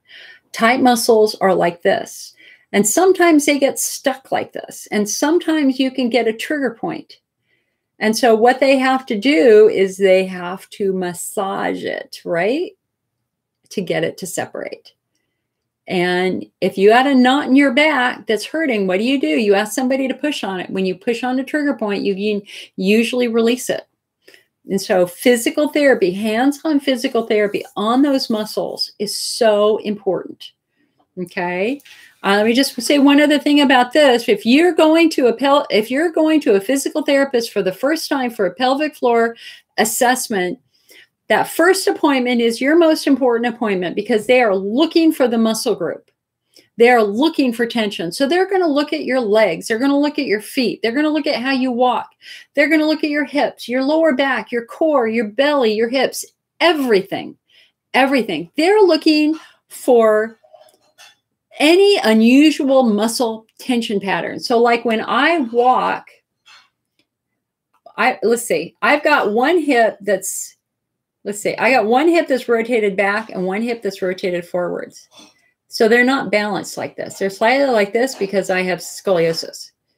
And over time, as I walk, that creates extra pressure on my pelvic floor on my left side. And they could see it because as I was walking to the right. It was weird. My leg was moving slightly to the right. And the physical therapist caught that and said, "Do you realize you're doing that?" I was like, "No." And he goes, That's the problem right there, is that your hips are off. All right. So when you go to that pelvic floor assessment, if they can touch it and it hurts, that is a tremendous victory. I do not want you to freak out if they make something hurt. That's their job. If they can do an internal exam or an external exam and push right here and replicate your pain, hallelujah, my friends, we have found it. Don't walk away from physical therapy just because that first appointment hurt. Because at your second appointment, now they know what they're working with and they're going to be much more gentle. And remember, you're in control. You get to tell them that it hurts and to back off. But do not walk away from physical therapy after the first or second appointment because it hurts, especially the first appointment, because you want it to hurt. That is your victory. At the second appointment, if they're a little aggressive, tell them to back off. But some of you have been in a tight pelvic floor for decades. It's not going to go away in 6 appointments. You're going to be doing this stuff for a year, maybe 2 years to try to get your muscles normal again. Okay, so we got to have realistic expectations here, but it is curable. Curable. Many of you are curable with pelvic floor dysfunction, according to Dr. Christopher Payne. IC subtype 4, pudendal neuralgia. This is a nerve injury. So we have bladder wall injury, we have muscle injury, now we have a nerve injury. Okay, so in these cases, it's a pudendal nerve. So if you've ever noticed that you've got a shooting pain down a leg, if you've ever had PGAD, where you feel a slight painful arousal sensation all the time, those are signs that your muscles are so tight, they're compromising nerves. Man, they're not just squeezing your bladder, they're squeezing nerves big time.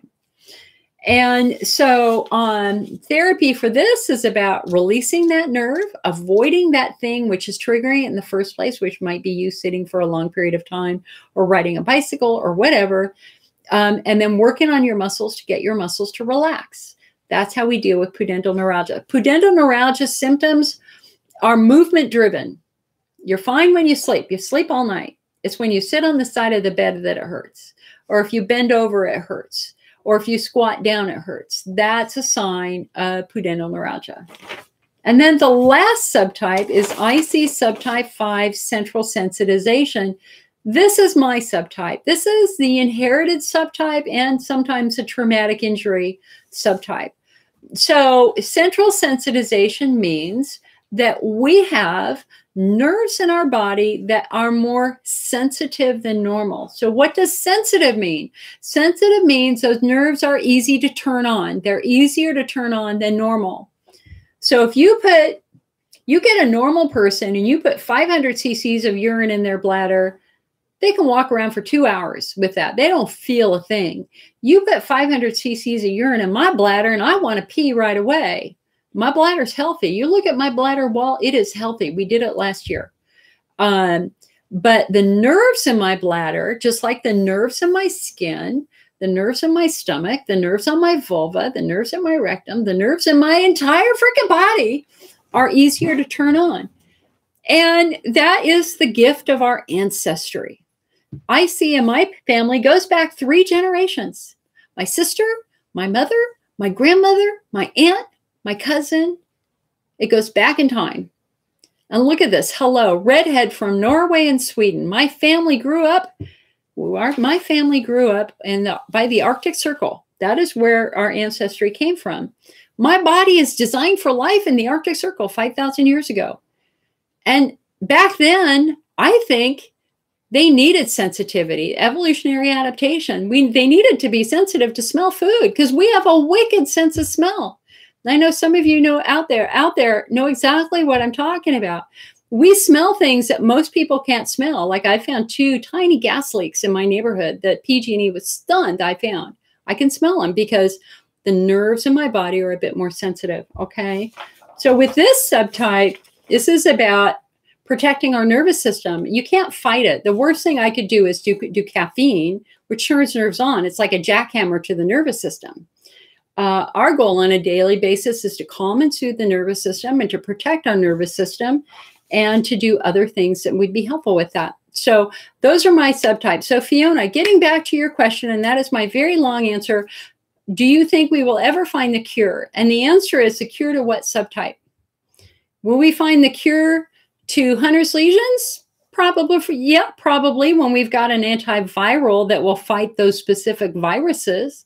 There may be something else going on with Hunter's lesions that we don't quite understand yet, but at least we have a treatment that has healed them after just 2 weeks. Is there a cure to chemical cystitis? Well, chemo-induced cystitis, that's a chemical injury of the bladder wall. You don't cure an injury, you heal an injury. And if there's one thing you can count on is that healing is always happening in the human body. If you fell and skinned your knee, you'd have a scab on it tomorrow. That is the one thing I can promise you is your body is wired to fix whatever's going on. Our challenge is that we often just get in the way terribly when it comes to a bladder injury. And the way we do that is with food and with chemicals. Like if you're taking a multivitamin every day, multivitamins are really provocative and irritating to the bladder wall. Vitamin C, really irritating. Coffee, really irritating, stuff like that. A lot of you out there have direct chemical injuries to your bladder wall, and other of you have muscle injuries to your bladder wall. And some of you, like me, you have grown up with a freakily sensitive nervous system. Not a disease, no shame, no blame. All right, let's keep going through questions. Boy, can I rant or what? I can really rant about stuff.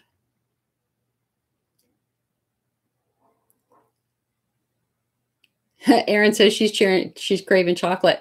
You can buy the Cara brownies right on a store. I just put them up in our store. I have 18 2-packs of I've got 36 2-packs of the Cara brownies right in our store. Go and buy them. You'll love them. Hello, Julie Beyer. Julie Beyer joined. I don't know if she's still in. Julie Beyer is the first registered dietitian to ever take an interest in IC. She has fought the fight for us. She has written 4 wonderful books.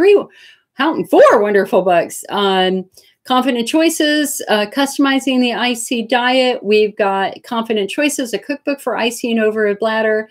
We've got Confident Choices, a guide for registered dietitians working with IC patients. And she also has another book on how to write a book.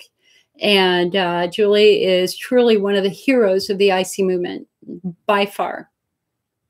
Okay, if you want the diet cards, you know what to do. Okay, Pamela says, currently have a UTI and fungal infection with blood and tiny clots, very sharp pains, like needles. Is this normal? I'm currently on an antibiotic and fungal med for the bladder. Well, honey, it's definitely not normal to have that going on. But what we got to do is make sure that they're treating it correctly. You want to make sure that they do antibiotic sensitivity testing to make sure that they're giving you the correct antibiotic. Normally, it's not just a simple broad spectrum. They do a urinalysis, they grow it out, then they do antibiotic sensitivity testing to make sure they're giving you the right antibiotic to kill that infection. If that infection is not responding to therapy, that's when you go to next generation urine testing. And so this is when you would want to do something like this, next generation urine testing, okay? Cheryl says, is there ever a good time to have the Interstim device? Interstim is a step 4 treatment option. So we've got 6 steps of treatment. You start with the easy, less invasive stuff that has fewer side effects, then go and work your way up as we try to find relief for your symptoms. Now, of course, we have the subtypes. And so we should have 6 steps for every subtype now, and we're getting there. So the question is, when is interstim relevant? Interstim can be relevant for nerve dysfunction. Interstim might be relevant for central sensitization. Interstim might be relevant for bladder wall dysfunction. But there are two different forms of neuromodulation. We've got ankle stimulation, urgent PC, also known as post-tibial nerve stimulation, versus interstim, which is sacral neuromodulation. The differences between the two are very important to understand because interstim requires at least 2 surgeries. You have to have a surgery to put the lead in, and you have to have surgery to put the generator unit in, and eventually you're going to have a surgery to take it all out, and or multiple surgeries to replace batteries.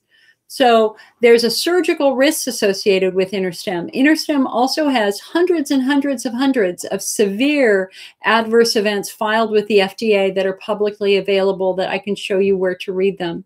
In contrast, ankle stimulation does not require any surgery. It's literally an acupuncture needle at a specific point at the ankle that you attach a TENS unit to, and it targets the exact same nerve that interstim targets, but just where the nerve is closest to the surface of the skin.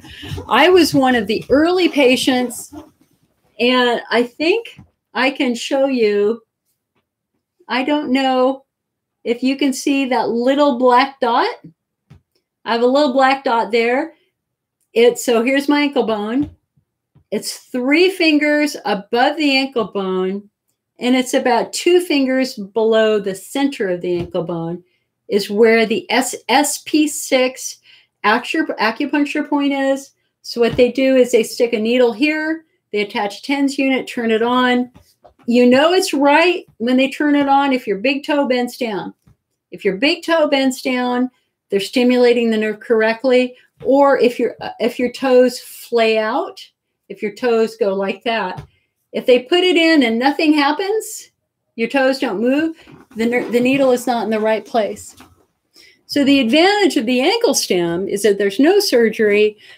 There's no surgery to have it done. There's no surgery to have it pulled out. There are very, very few risks of adverse events, and it is remarkably cheaper. And they are both approved by Medicare. They are both approved by the U.S. government as a treatment for urinary frequency urgency. So most people do the ankle stim first. All right. So I hope that answers your question, Cheryl. Carrie says she has a swollen tender lymph node on her pubic bone that never seems to subside. Okay. So not that you can see, right? Okay. So here's the ankle bone right here. I mean, here's the top of the leg, and you'll notice you can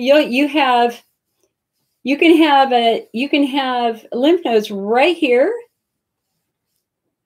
and between your legs, you might even feel lymph nodes here. But usually, it's the lymph nodes that are right there. Like I can feel mine right now.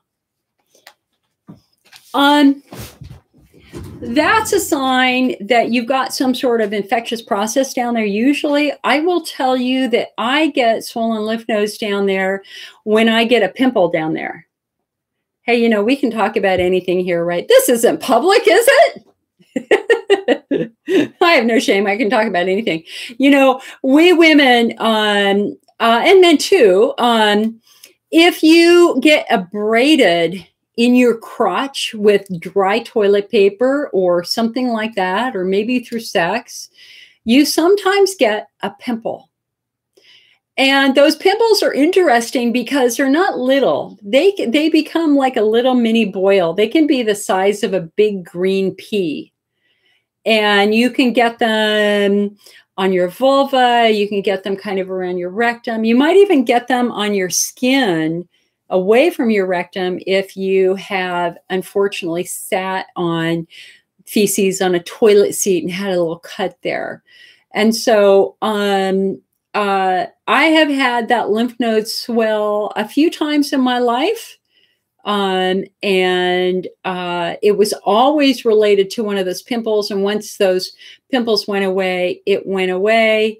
I don't associate swollen lymph nodes. I don't know of anybody who associates swollen lymph nodes with an IC flare. Julie, if you've ever heard anything about that, go ahead and chime in here. I'm not aware of that. And if you have any doubt, girl, go get checked, because other things can be going on with your lymph system that you might want to know. So, I have a philosophy. If you're worried about it, don't just sit at home and worry. Just go ask the question so that you can stop worrying. Get an answer. Just call your doctor, make an appointment. Julie's at Costco.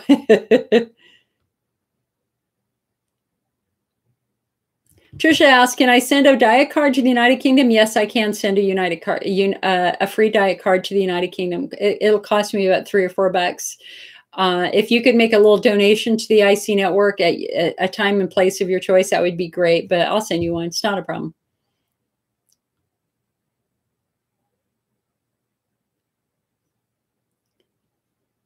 So Lorena asked if people are getting chronic nerve blocks for chronic IC, and if so, has it affected your adrenal support? I just started getting them about 4 months ago for chronic IC and chronic Lyme disease. My body is so broken. The only saving grace is that I was incredibly fit. You also have one kidney. Fatigue is off the charts.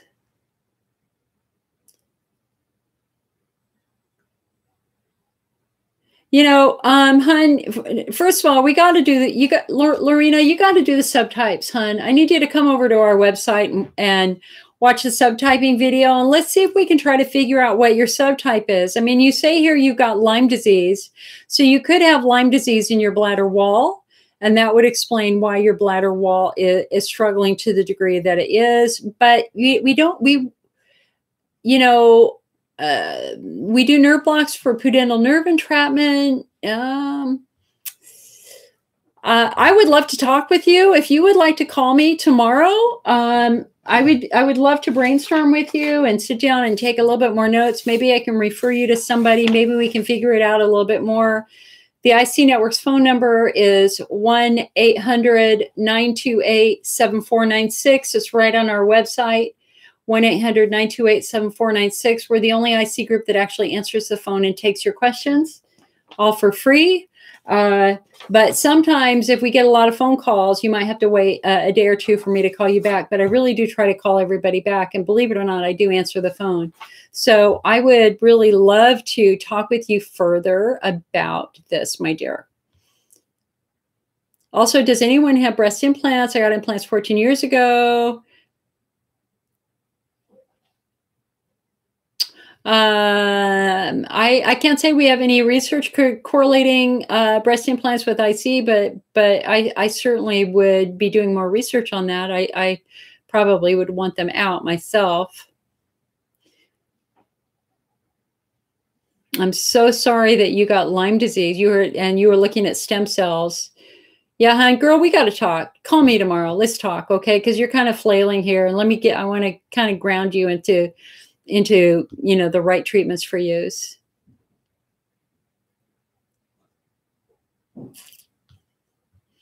Edith has Meniere's disease. So do I. My ears ring all the time. They're ringing right now. I've got to have a book on tape at night to sleep. Becca asks, what can cause trauma? If it's bladder wall trauma, it can be chemical, some sort of trauma, physical trauma. We know that the bladder can be damaged. The bladder is ruptured in soccer players sometimes. If you're playing soccer and you've got a full bladder and you get hit in the bladder with a soccer ball, that could rupture your bladder. So that can be bladder wall. Pelvic floor trauma can be caused in lots and lots of different ways. You guys, that's my mother. Do you want to be on video so lots and lots of people can see you? No, I just wondered if you want me to put your letter out. Yes, please. Thank you. I care for my 90-year-old mother and my 96-year-old father. That is why I work from home. The rest of the IC Network staff work up in Healdsburg, but I work from home because I can't leave them alone, especially in fire season. Lorena says that she suffered some abuse as a child and has had chronic kidney and bladder infections. Could that have caused IC many years? You know, Lorena, Many patients think that they've had chronic and bladder infections for years, only to discover after the fact that their cultures were negative, that they really never had bladder infections, that they had more tissue injury and trauma. We've had patients take antibiotics. We had one research study that followed patients who had taken antibiotics for a 10-year period, and they went back into all their medical records, and only one or two actually had positive cultures. All the others had never had a positive culture, and they were given antibiotics completely appropriately. So there's this perception that whenever you have frequency urgency, you have infection, when it actually might be injury. You could have had a muscle injury from that, maybe. And it would be very, very important that you have a pelvic floor assessment. Let's try to get an idea of the health of your muscles and see if that has any relationship to it. And again, Lorena, I would absolutely love to talk with you if you would like to call the IC network, and maybe we can put our two heads together and see if we can understand this a little bit more. Edith asks, has there ever been a connection between Meniere's disease and IC? Not physically and directly, but however, some of the medications that have been prescribed for urinary patients have been well known to cause Meniere disease. Mine started after taking one double-strength Bacterial. I took one antibiotic, and my ears started, one pill as a protective, you know, as my urologist gave it to me to use before sex. I took one freaking pill, and an hour later, my ears started roaring, and they have not stopped.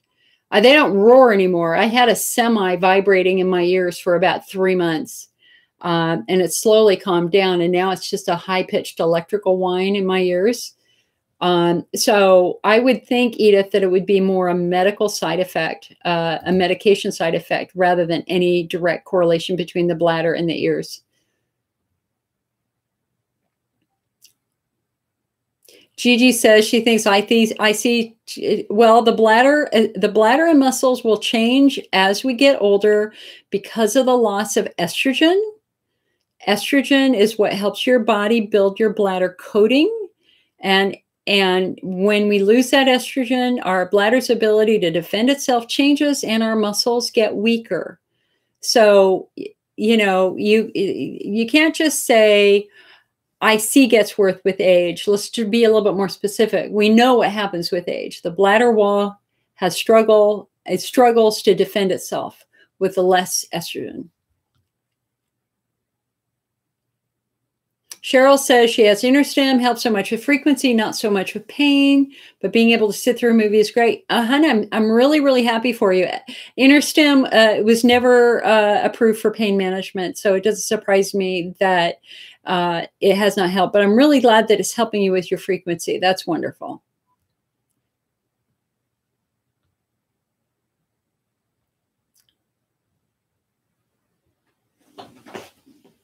Deb just had IC she has IC with Hunter's lesions, and she just had 3 Botox treatments.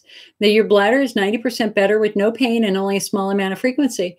That's really cool. Deb, I'm really happy about that. And that kind of makes sense because with Hunter's lesions, Hunter's lesions there are kind of 2 schools of thought with Hunter's lesions. Number one, that it's viral, or a virus living along a nerve, or number 2, it's the nerve itself that's dysfunctional. When a nerve is dysfunctional, it releases a substance called substance P, which causes tissue damage. And so the fact that a treatment that turns nerves off makes you better really confirms and supports that theory that Hunter's lesions are neurological in origin, or at least neurological in function. Function, not quite the right word, but neurological. So Deb had Lyris, cool.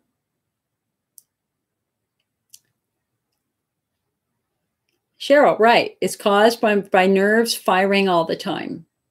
So if you've got Hunter's lesions, diet modification is critical. No caffeine, nothing. You got to really protect that bladder wall and do a lesion-specific therapy like cauterization, or better yet, an injection of a steroid into it, which calms the nerves down and doesn't leave any scar tissue. What is not believed to help Hunner's lesions are things like bladder coatings, so much like Elmeron. Lesions really require lesion-specific therapy, according to the American Urology Association. Lorena asks, what if you have multiple subtypes? Usually there's something as primary and something as secondary. So I am IC subtype 5 primary. I'm absolutely a walking, talking, sensitive girl. I am pelvic floor primary because my hips are not level because of my scoliosis. I am bladder wall secondary, which means that I don't feel bladder wall symptoms every day anymore, but they can get tweaked if I do something wrong. So you look for what's primary and what's secondary. Then you treat the primary one first, or you focus on the primary one. Gigi says she wished her doctor at Kaiser believed in next-gen testing, but she doesn't. Well, you can go to your primary care and see if your primary care will sign off on the test. If you pay for it, what the hell? Why do they care? You know, I mean, why not? It's an interesting piece of data that might be useful. So you're not asking them to pay for it. Just tell them you're happy to pay for it. You're just curious. You'd like to know what it finds. You'd like to know if you have a fungal infection in your bladder. Why the hell not?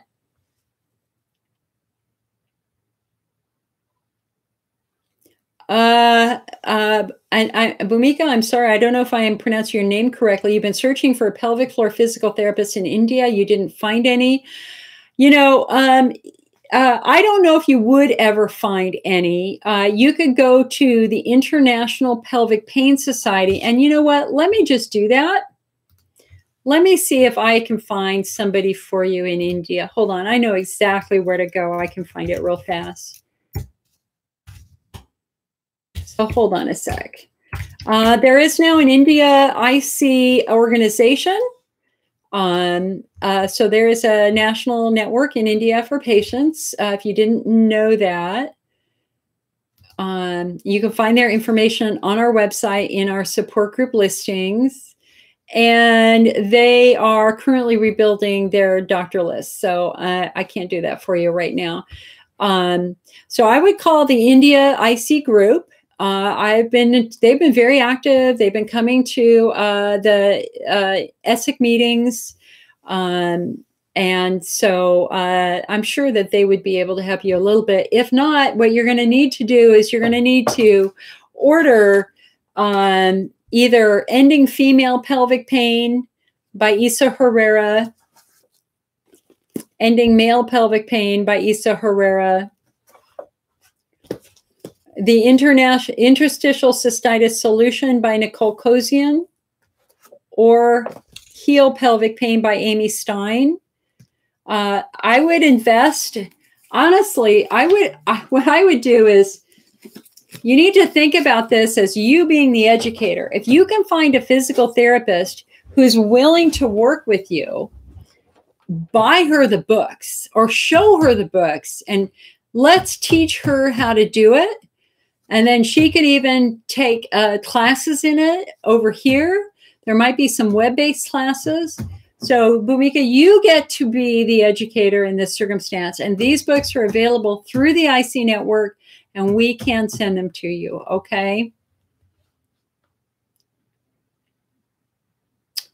Dorothy says, sometimes it feels like a knife and I can't move. Dorothy, I'd like to know what feels like a knife. Oh, your Hunner's lesions.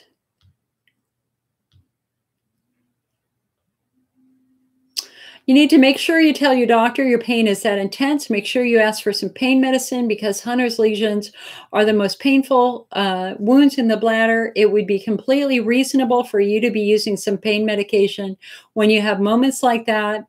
But when a Hunner's lesion is screaming like that, usually it's because we've exposed that lesion to something remarkably irritating, like a multivitamin or green tea. Green tea is agony in a bladder. Black tea is agony in a bladder. Green tea is far worse.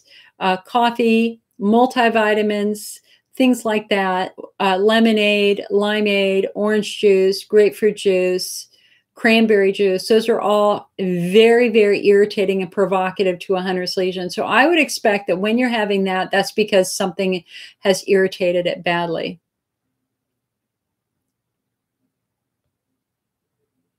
Jessica says, when I wake up, your pelvic area is burning from the pelvic muscles being strained from holding a full bladder all night. As the day goes on, it gets better. Is that PFD? Possibly, and I would definitely get checked for it. Bhumika says, left pelvic pain also gets associated to left leg pain. What may this be? Hun, I have exactly the same thing. It's probably piriformis syndrome sciatica. Your piriformis muscle, your glute muscle is probably extremely tight, and that's what's causing the left leg pain. In fact, I was supposed to be at physical therapy 2 hours ago, but I canceled it today, and that's what we're working on. April says, what subtype are you that hormones affect your bladder? Your IC subtype 2 hormone driven.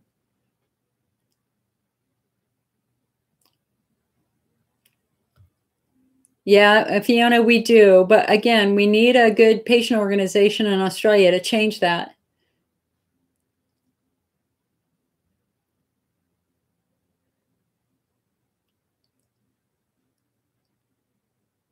So Kyle says she's getting some relief from Cystitis, but before you tried them, you did a acyclovir for cold sores. Do you have any idea if one would be better than the other? Boy, hun, apples and oranges, they do not work the same way. Not even close. The acyclovir would help with a viral infection. So if you had a virus in your bladder, that makes sense. If you don't have a virus in bladder, there's no reason to do it.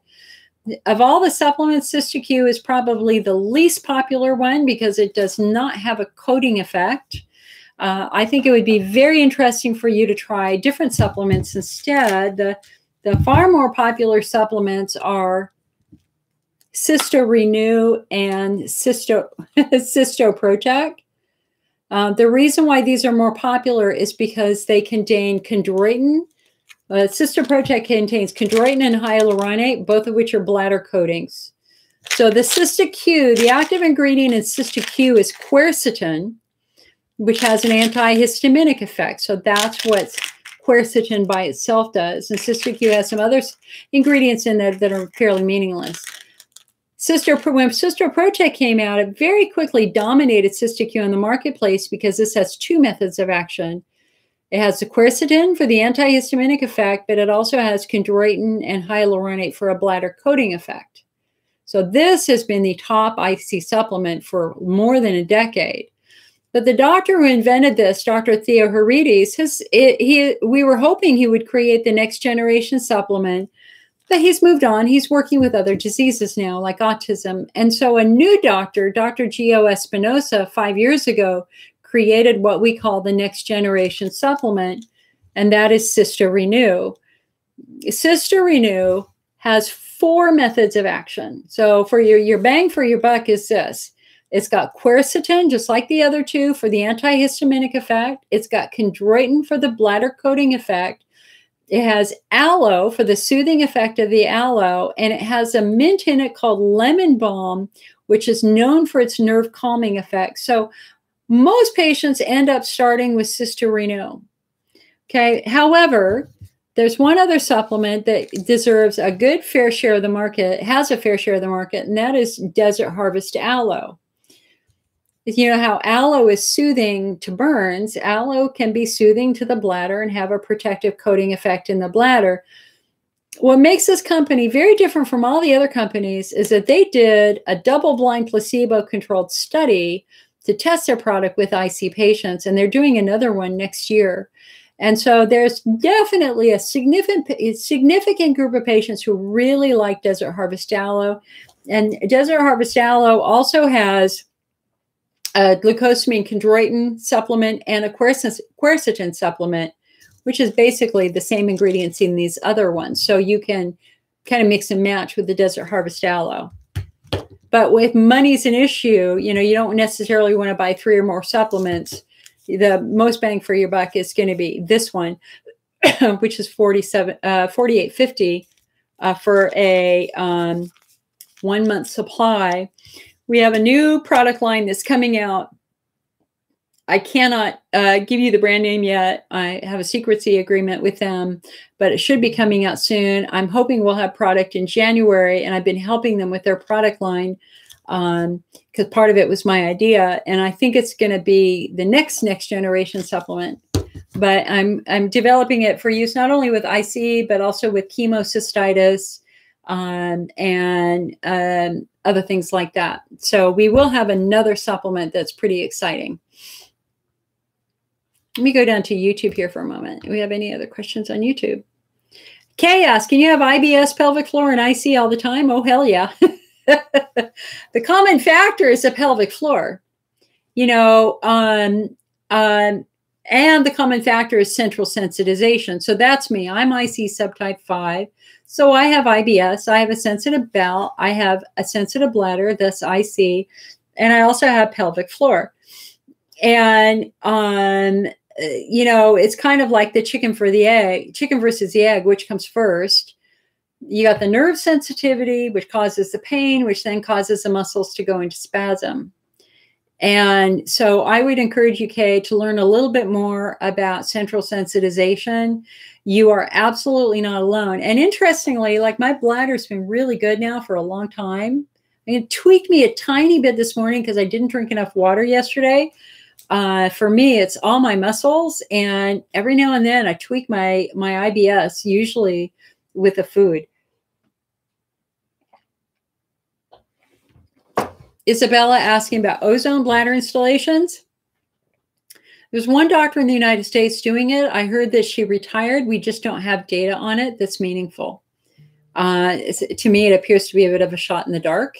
I wish she would publish more of her data. She published one small study, but we don't have any long-term data to show if it's a durable therapy, if it lasts for long periods of time.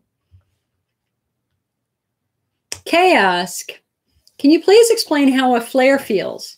Yeah, that's a really, and I'm sorry I'm squirming. It's my pelvic floor. Sitting is just, so annoying sometimes.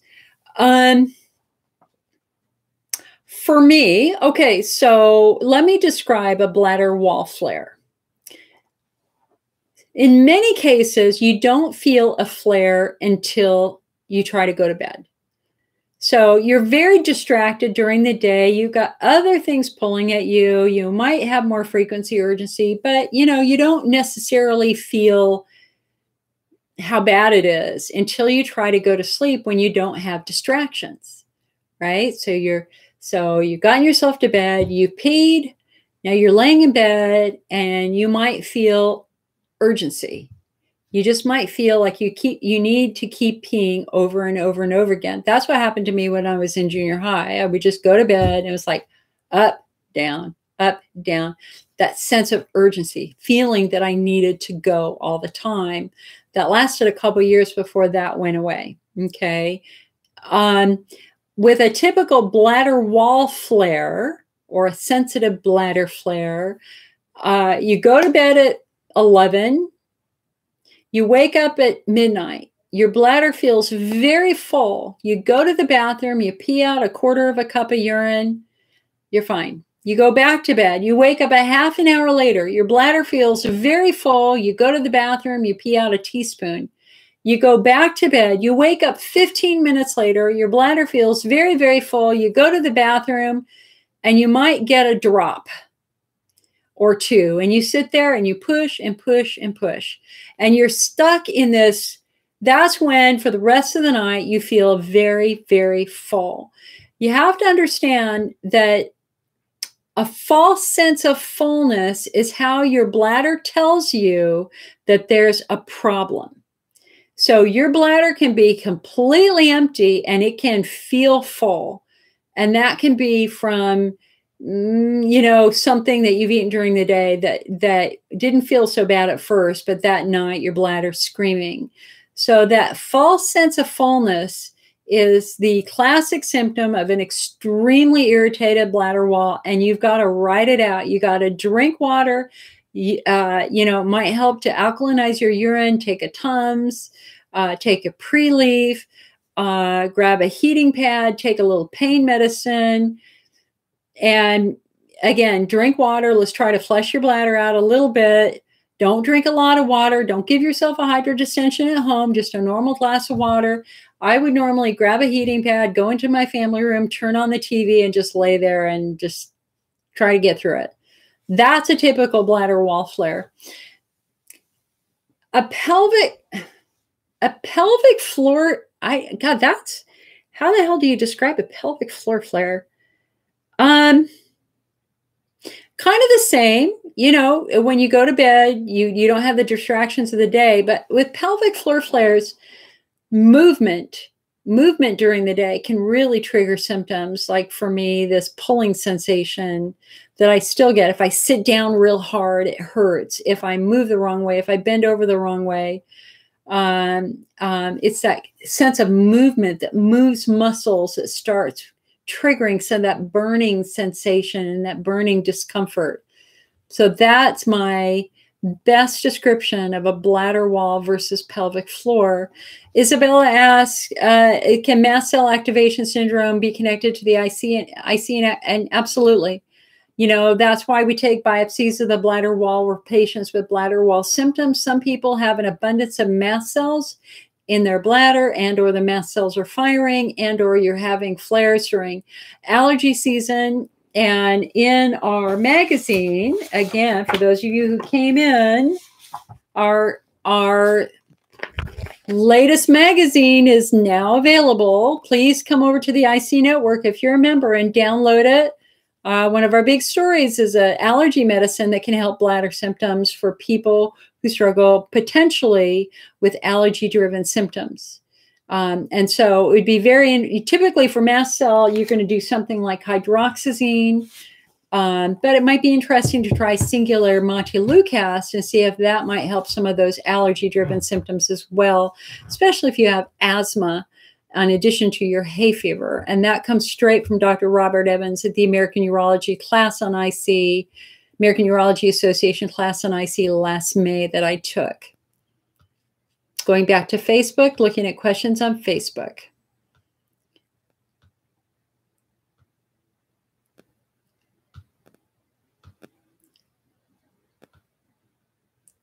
Alexa says, how can I start a support group in my area, hun? Right on our website, we have in our support center, we have a whole guide on how to start a support group.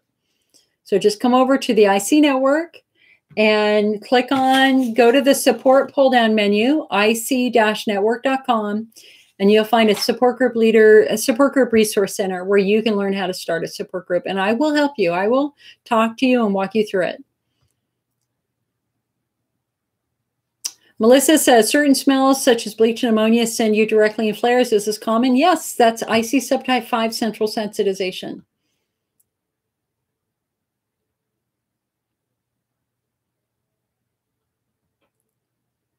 And you were told that the neck of the bladder is inflamed and that you have urethral burning that is referred pain from that. Possibly, but I would also tell you that with central sensitization, your urethra is going to be remarkably sensitive to chemicals. And it is very, very important that you remove any chemicals which can be touching your mucous membranes down there, like certain laundry detergents. If I put on a pair of underwear washed in Sheer or Tide, I will have urethral burning within 5 minutes. Some mini pads have extra chemicals in it, which can cause burning of that skin down there.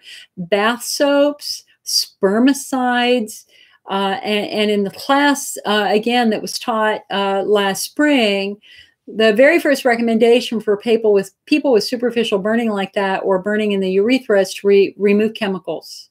So look at the spermicide, look at the soap you're using. You shouldn't be using any liquid soaps. The best soap is a plain Dove bar or a Basis for sensitive skin.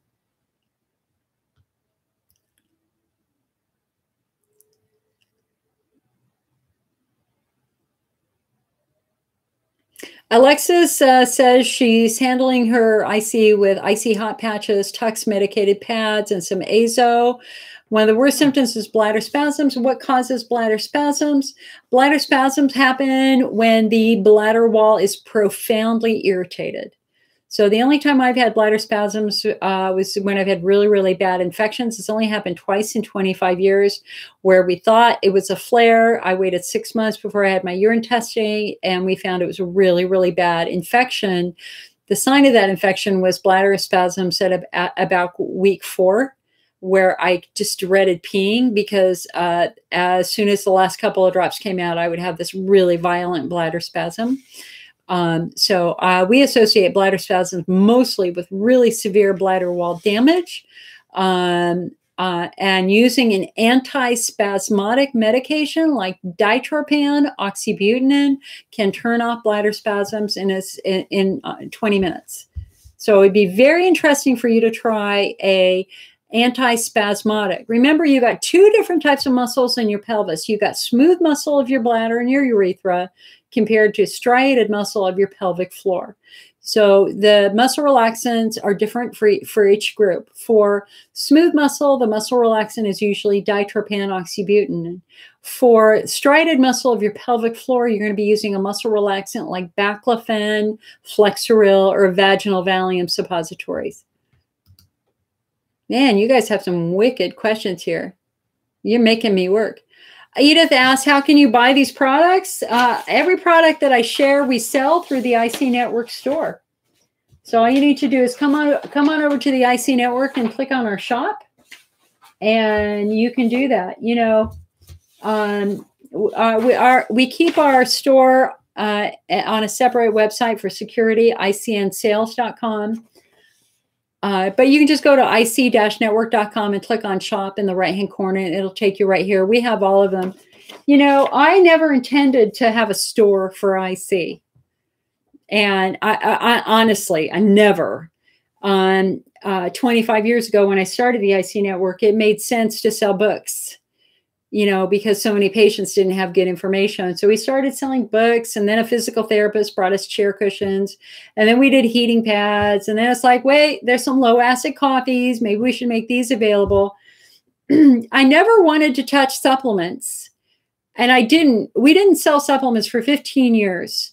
But I got really angry. And I can tell you the exact moment we decided to sell supplements. It was when InterStim was being aggressively promoted by Medtronic.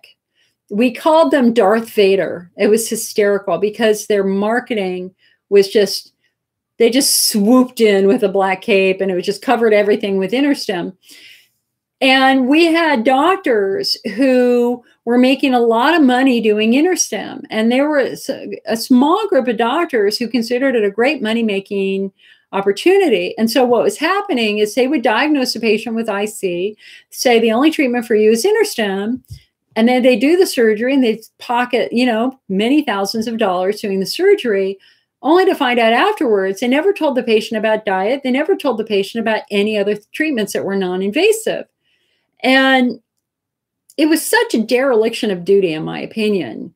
It just kind of dawned on me. It's like, wait a second. Patients had a right to know what all their options were first. And by that time, we had Preleaf and we had Cystitis when we had Cystoprotect. It's like, you know what? I can make that happen on the IC Network. And that's why we sell the supplements, is I didn't want patients to feel like their only answer was surgery, or their only answer was, you know, a very, very expensive therapy. And ironically, when the AUA treatment guidelines came out in 2011, they did exactly what we had been doing. And that is, they now recommend supplements first in step 1. They want patients to try the supplements before going to InterStim, before going to Elmeron, before going to the others, because they have a much less risk of adverse event combined with a cheaper cost.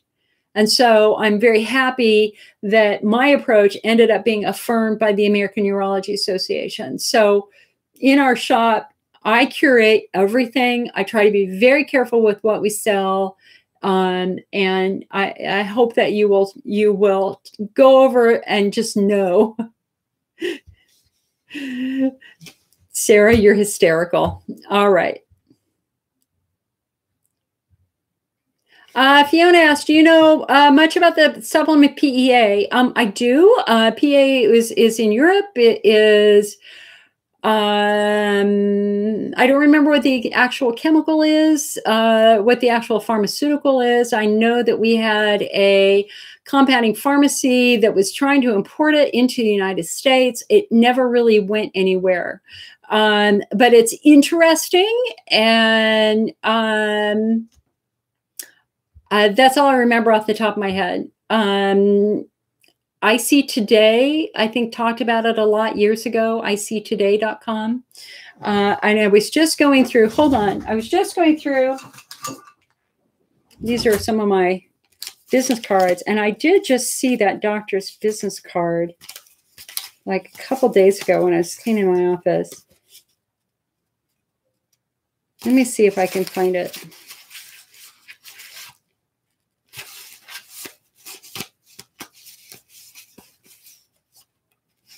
I know that I had lunch with a pharmacist who was trying to import it. She's down in San Diego. Yeah, I've got it right here. I haven't talked to her in years, like 5 years. I don't know what the status of it is right now, to be honest. Gigi, how do you increase your bladder capacity? Use a bladder holding protocol where you just, or timed voiding, where if you normally pee if you're peeing every 10 minutes, try to hold it a couple extra minutes and you slowly work your way up, but you're not supposed to do that when you have pain.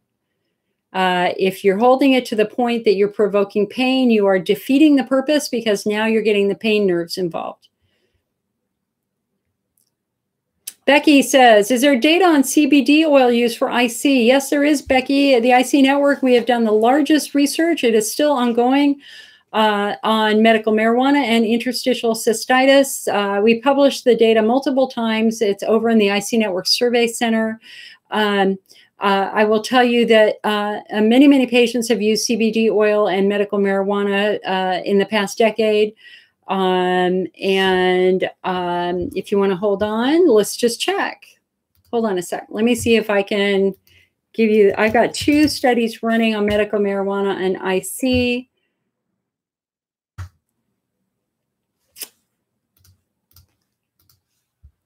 Let me pull the latest data for you.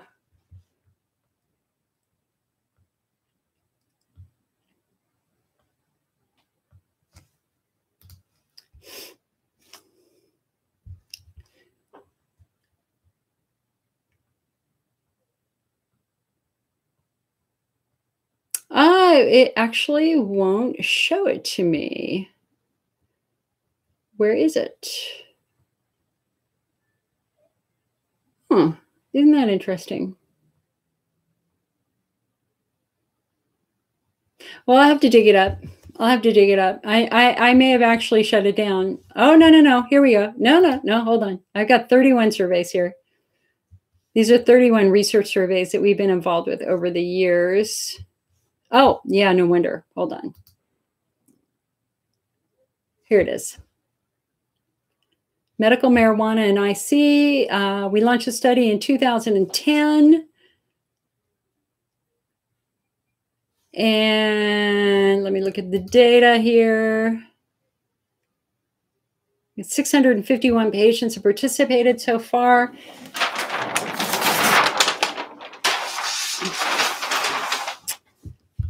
Oh, did that work? Oh, hold on. Lighting during these videos is always challenging, and I have no idea why I look blue right now, but I do. 76%,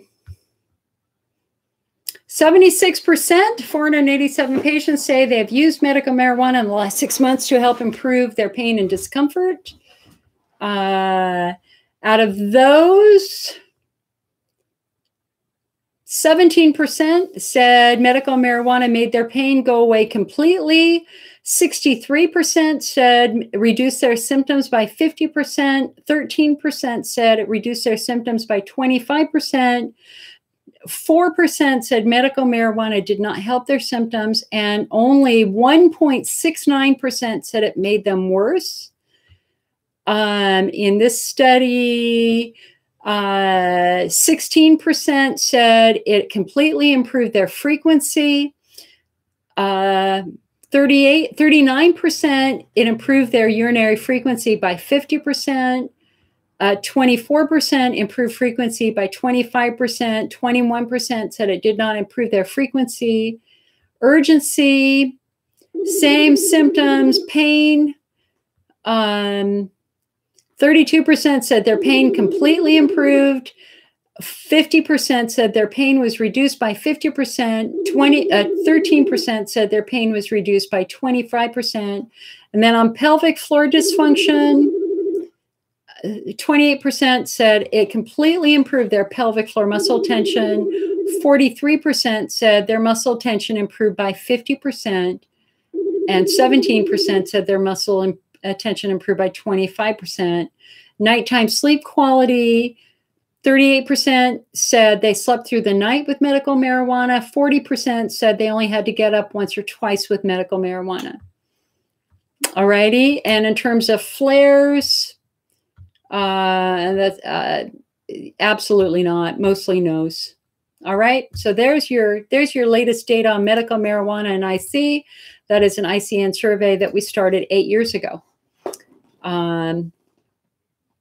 I don't have a specific one on CBD oil. I will say that, though.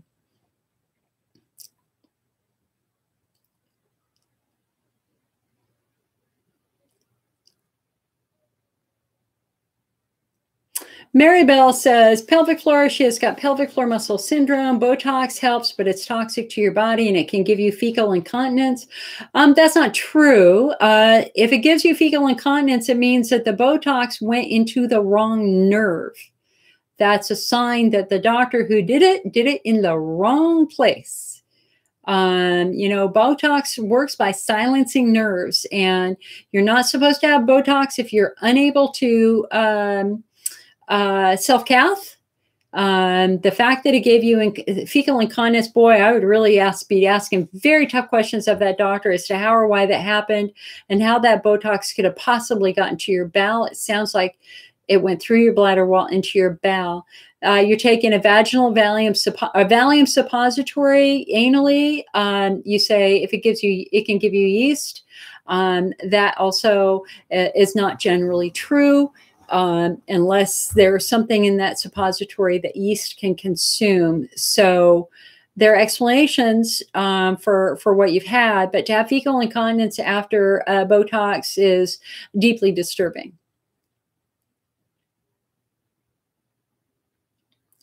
Gigi says her vagina is tight when she's having a pelvic floor flare. Oh, yeah. Yes, indeed. Alexa says a miracle bamboo cushion works wonder for pelvic floor dysfunction. Never heard of it. I'll have to check it out. We sell our own bladder and prostate friendly chair cushions that are very popular.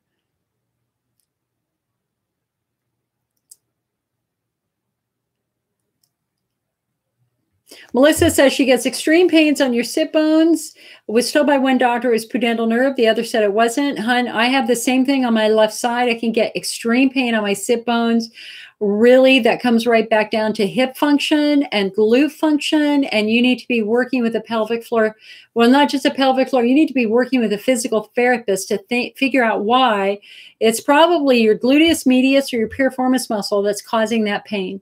And one of the things that they tell you is you have to get up. You can't be sitting for a long period of time. Cheryl says, do you have any info on support groups in our area? Yes, hon, you check our website. I will tell you that support groups in general in the United States are disappearing because so many people are coming online, but more importantly, getting people to step forward and volunteer is getting harder and harder. Support group leaders, it's really rare that a support group leader would last 25 years like I have. Support group leaders generally last 2 to 3 years before they give up. Because you need help.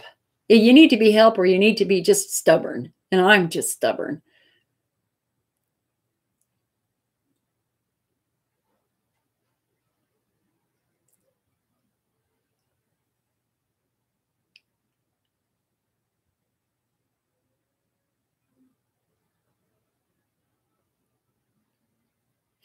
So Lauren says she's 24, just got diagnosed with IC, and your urologist says you have one of the worst cases he's seen. He thinks your body is doing it itself.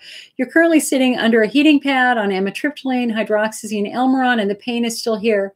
Anything I can do to help with the pain? So Lauren, I want you to come over to our website, and I want you to watch 3 videos in our Living with IC video area. I want you to watch the 5 subtypes of IC, the 6 steps of treatment, and the estrogen chat. That will get you much farther than you've gotten with your urologist information.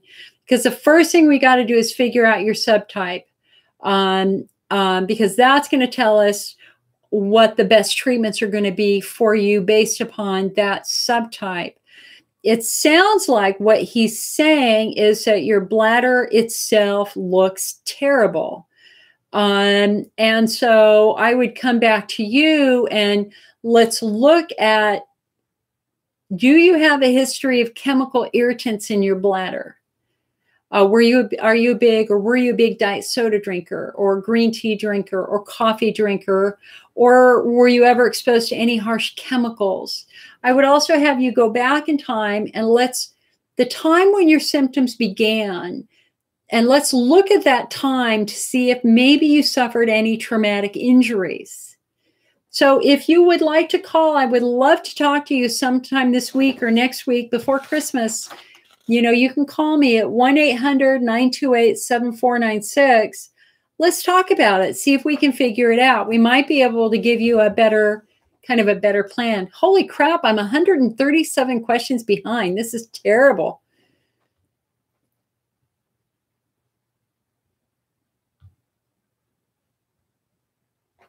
Lauren, you just got put on Elmeron. You feel horrible. I'm also on ampicillin for a bladder infection that I didn't feel like I had.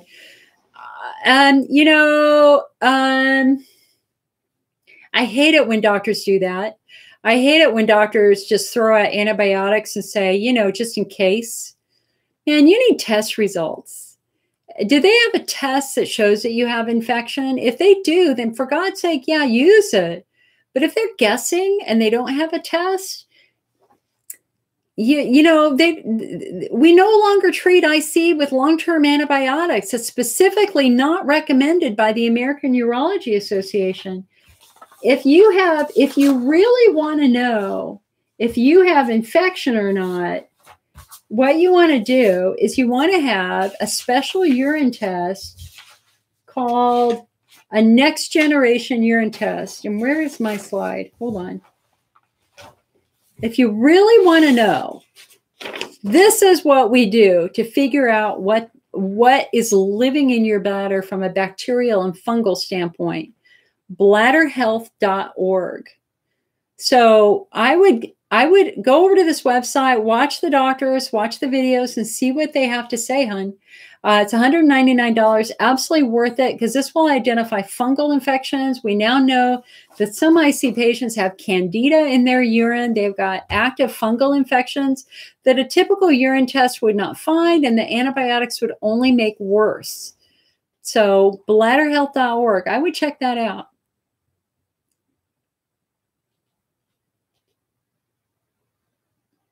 Maribel says, amitriptyline will make you gain weight. Very true. Amitriptyline will make you crave. We call it the amitriptyline 20, where it's pretty easy to gain 20 pounds your first year on amitriptyline because it makes you crave carbs. Amitriptyline itself is not directly linked to causing diabetes. And to my knowledge, however, if you're eating a lot of carbs, that could trigger diabetes. And she says it's related to losing memory later on in life, and that is absolutely true. That amitriptyline and those types of medications have been linked to cognitive decline over time, including in young patients. So we don't want you to be on unnecessary medications. That's why we have 6 steps of treatment, people. We want to reduce your risk of adverse events. Amitriptyline is in step 2. What have you done in step 1? You got to do step 1 first. Because for many patients, all you need to do is step 1. I'm managing my IC with step 1. Okay. And so what's in step 1? Not amitriptyline. What's in step 1 are supplements. Trying the supplements, because they don't come with cognitive decline. that amitriptyline comes with, or the potential eye damage that Elmeron comes with. And that's straight from, you know, Dr. Robert Evans, the top IC doctor in the nation, and the American Urology Association.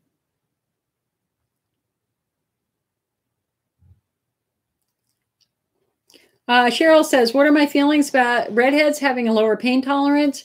It's not that we have a lower pain tolerance. It's that we have quantitatively more nerves. That's proven. That's why it's harder to numb us when we have dental work. And we have more sensitive nerves. Therefore, we have a lower pain threshold. And so that is very, very true. And I am living proof of that.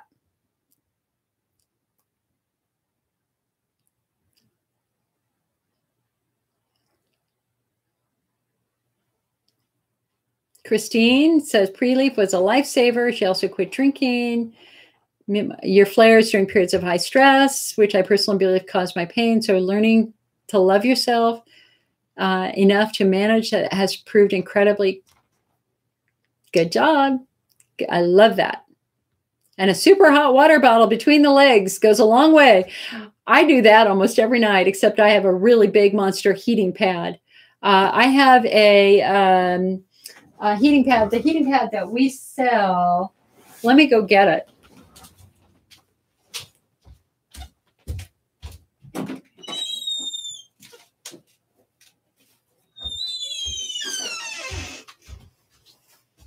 Here's one. Oh, look at this monster. This is the bomb of bomb heating pads for your bladder.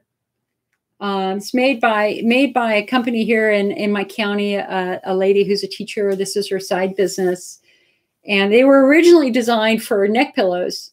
But when I saw them, when I met her and I saw them, I put it over my bladder and I went, oh my God, this is the perfect heating pad for somebody with IC. So you can get these in the IC network. They're very heavy. They're like 3 pounds. They're really heavy.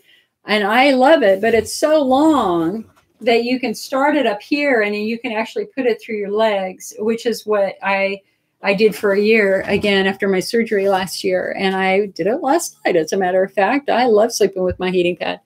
Microwave it for 3 minutes. So you can buy that over on the IC Network website.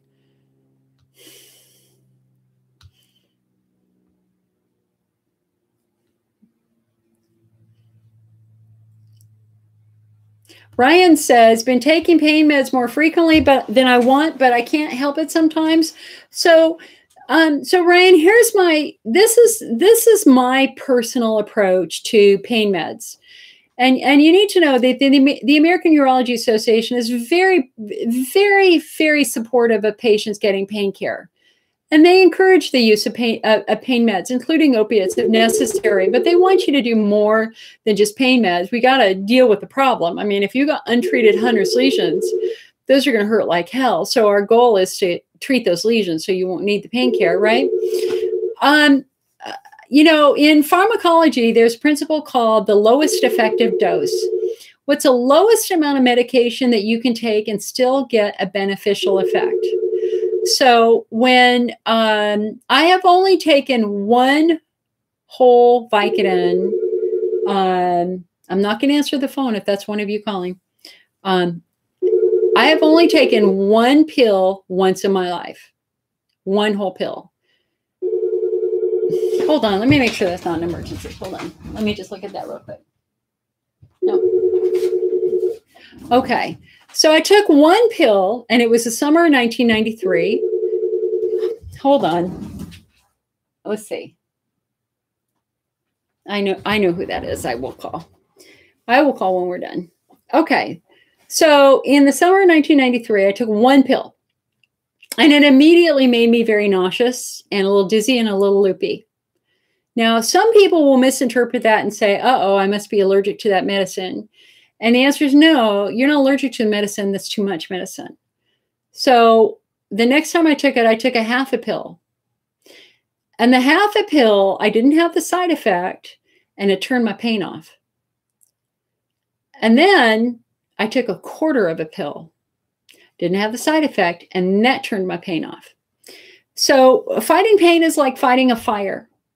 If it's in your wastebasket and it's a little piece of paper on fire, you can throw a glass of water on it and it'll be out. But if you let that fire grow until it gets the side of your house and all that other stuff, it's going to take a lot of water to turn it off. A lot of pain meds to turn it off. Hold on a sec. Hi, this is Jill. IC Network, this is Jill.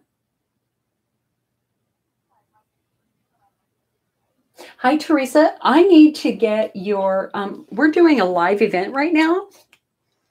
And if you can give me your phone number, I will call you back in about 20 minutes and take it and do that for you. What's your number? Uh-huh. Uh-huh. All right, hon. I'll call you back. Okay. All right. Hey, squeaky wheel gets the grease. She calls over and over. I'm going to answer the phone. Okay. So if the fire is tiny, a little bit of pain meds will turn it off. If you wait until you're bawling your eyes out, you've involved your entire nervous system. It's going to take a lot of pain medicine to turn it off, right? So this is what I do when I'm in pain. And I did this all the way through 2 emergency surgeries last year, and I still never took a whole pill. If I have pain for 30 minutes, I stop what I'm doing. I grab my heating pad, heat it up, go lay on the recliner for 30 minutes, see if I can stop it. If 30 minutes later I'm still in pain, I give myself permission to take 1/4 of a pain med, 1/4 of a Vicodin or a Norco. Okay, 1/4 of a pill, and I wait an hour. I will not allow myself to take anything else for an hour because it takes about 30 to 40 minutes for that to kick in. If an hour later I'm still in significant pain, I give myself permission to take the 2nd quarter, right? The advantage of doing it this way is you fought the fire when it's really, really small. And I will tell you that 9 times out of 10, I can turn that flare off with 1/4 of a Norco. How crazy is that? But if I wait hours and hours and hours until I'm bawling my eyes out, I'm in a world of hurt because I've engaged more of my nervous system. So I think it's very important to be very proactive with pain. Try to catch it as early as you can. Try not to force yourself through it. Do the basic self-help stuff that you need. If you're fortunate enough to have pain medicine, use a tiny amount first and wait. Nobody could ever accuse me of being a pain addict, pain medicine abuser. Like seriously, never. Because I take 1/4 of a pill maybe once every 2 months, maybe, and it's a great way to extend your medication too, if you're really worried about access to pain meds. So that's what I do, but I'm a lot better now. Back when my IC was really bad and my house was burning, my pain was so severe, I had to do a lot of things to get there. Follow the diet, do a lot of relaxation, try to reduce my anxiety because we know anxiety intensifies pain in the midbrain. It takes a while to get to where I am now, but it is a very, very doable. Well, the mistake that patients make is if you think you wake up and you're in intense pain, you go, oh, I'm in more pain. Maybe I better take 2 pills. Don't do that. Don't ever do that. And you only have a certain number of nerves in your spinal cord. If 1/4 of a pill will turn off those nerves or half a pill will turn off those nerves, don't take 2 and waste it. Start with a tiny amount and see if that will turn them off first, okay? I'm not your doctor, hon. I can't give you medical advice. All I can do is share with you what I do. And as always, talk with your doctor about it. If you're crying, like a patient I was working with earlier today was crying on the phone, then you got to call your doctor and ask for help. Let's figure out why you're in so much pain.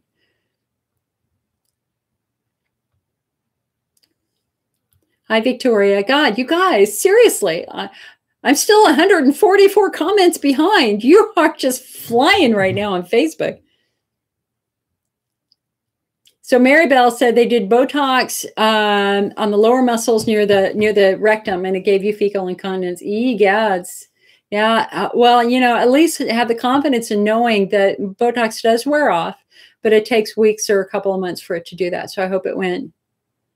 Ryan said, went to a support group 2 times and it disbanded. The support group leaders are the great unsung heroes of the IC movement, and they do a lot of work for very, very little recognition.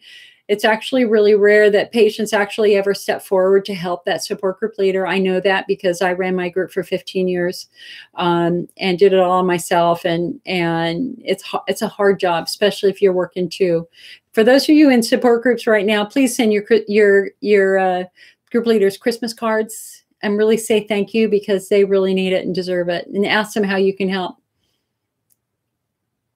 Cheryl says hers was caused by too much Diet Coke and the tremendous stress of losing parents. I'm so sorry, Cheryl. You might be surprised to learn that bladder irritation is a well-known side effect of NutraSweet, the active ingredient in Diet Coke back then.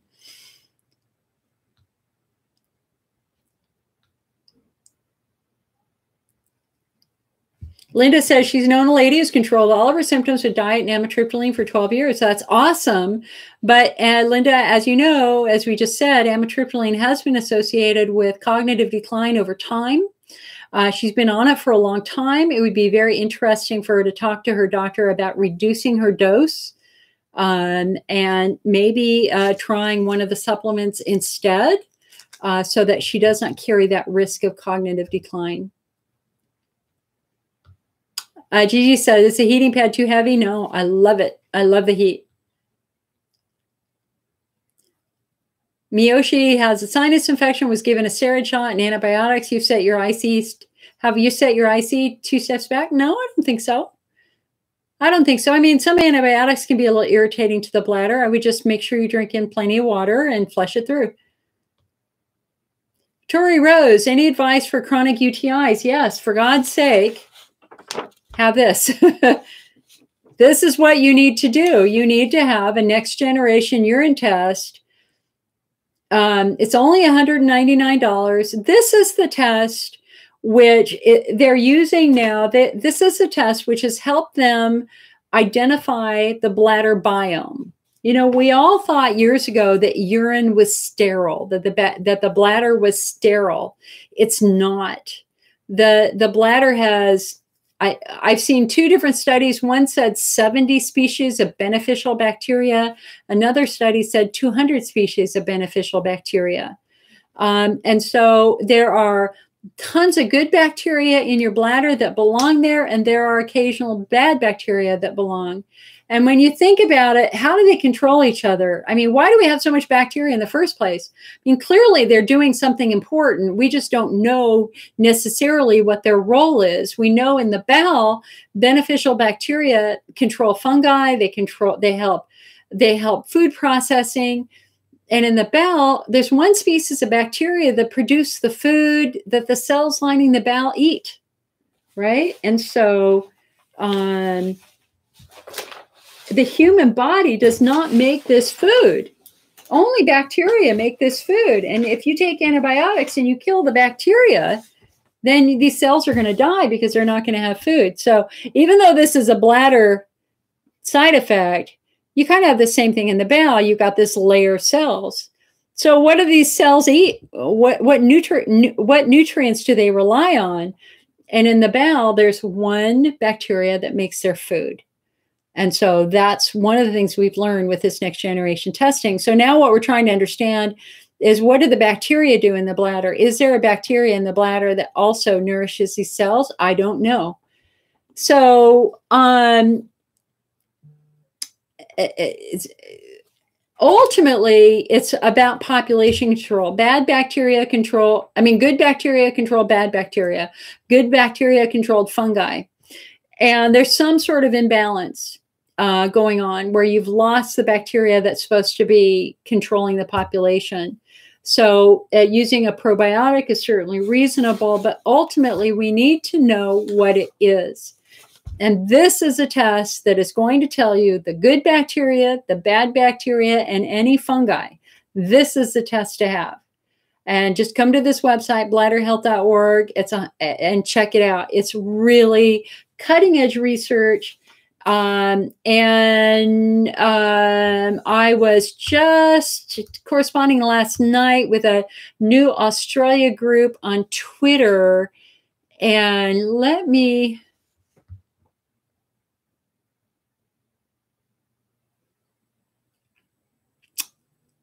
the specific word they used. So we have a new journal called Biofilms.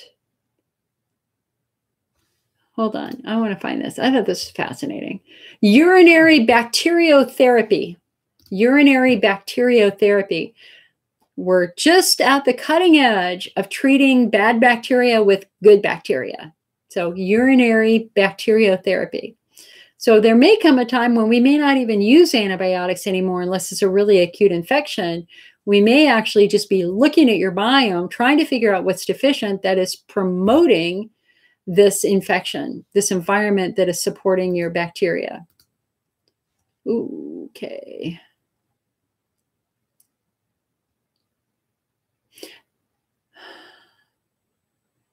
And also, Tori, I talked about this earlier. We're getting a lot of UTIs from food. You know, there's this old assumption that it's bad hygiene. The reason that you've got infections is because you're not wiping the right way. That's a load of crap. We now know that some of our worst bladder infections are coming from meat, from beef, chicken, and pork. And so it's really important that you up your game with the meat you're eating and make sure you're eating it from a local provider where you know where it's coming from. It's not treated with antibiotics and growing out these crazy resistant infections.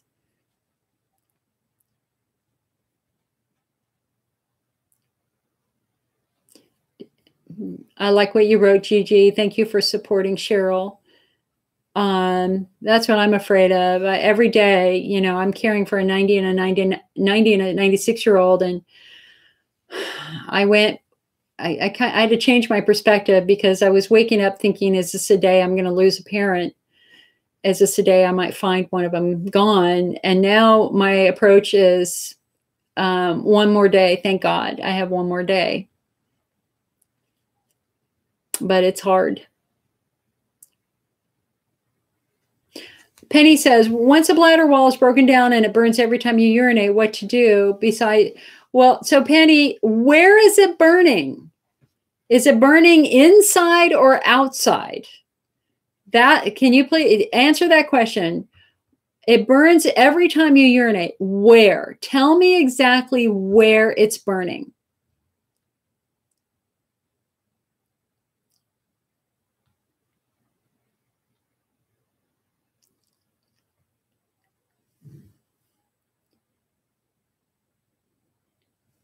Ravonda, you're just going to have to stay on that pelvic floor work, hun.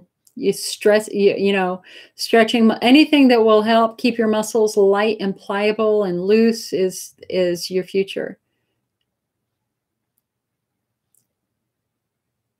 Tori said she had the DNA test in August, that you've been in constant infection with your E. coli. Your doctor's become fed up because she's tried so many antibiotics.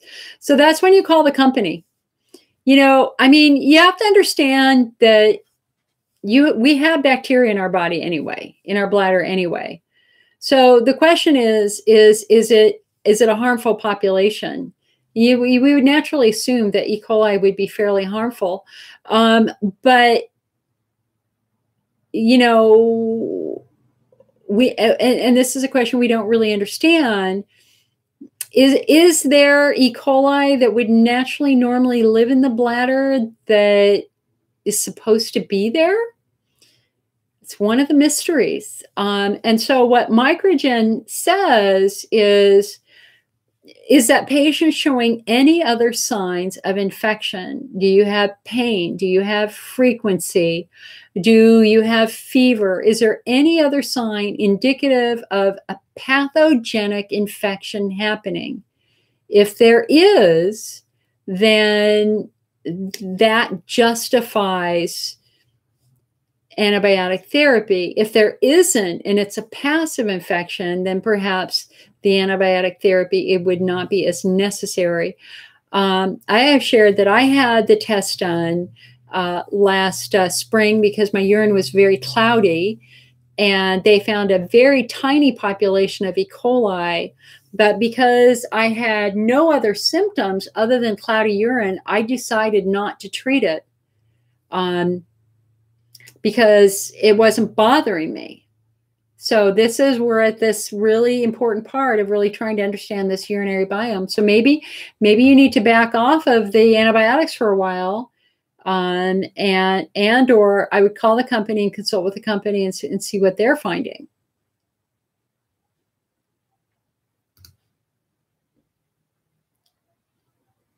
Penny, is it in your urethra or is it in your bladder?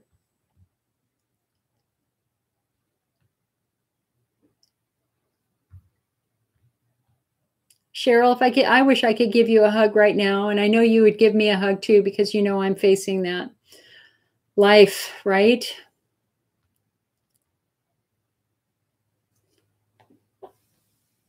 So Penny says, you have an abnormally small spastic bladder, an abnormally small urinary tract, and pelvic floor spasm. Urine burns like every time like acid. All right. So Penny, how old are you, hun?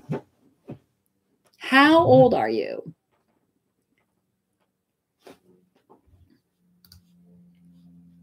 Okay, so in your urethra, that's important.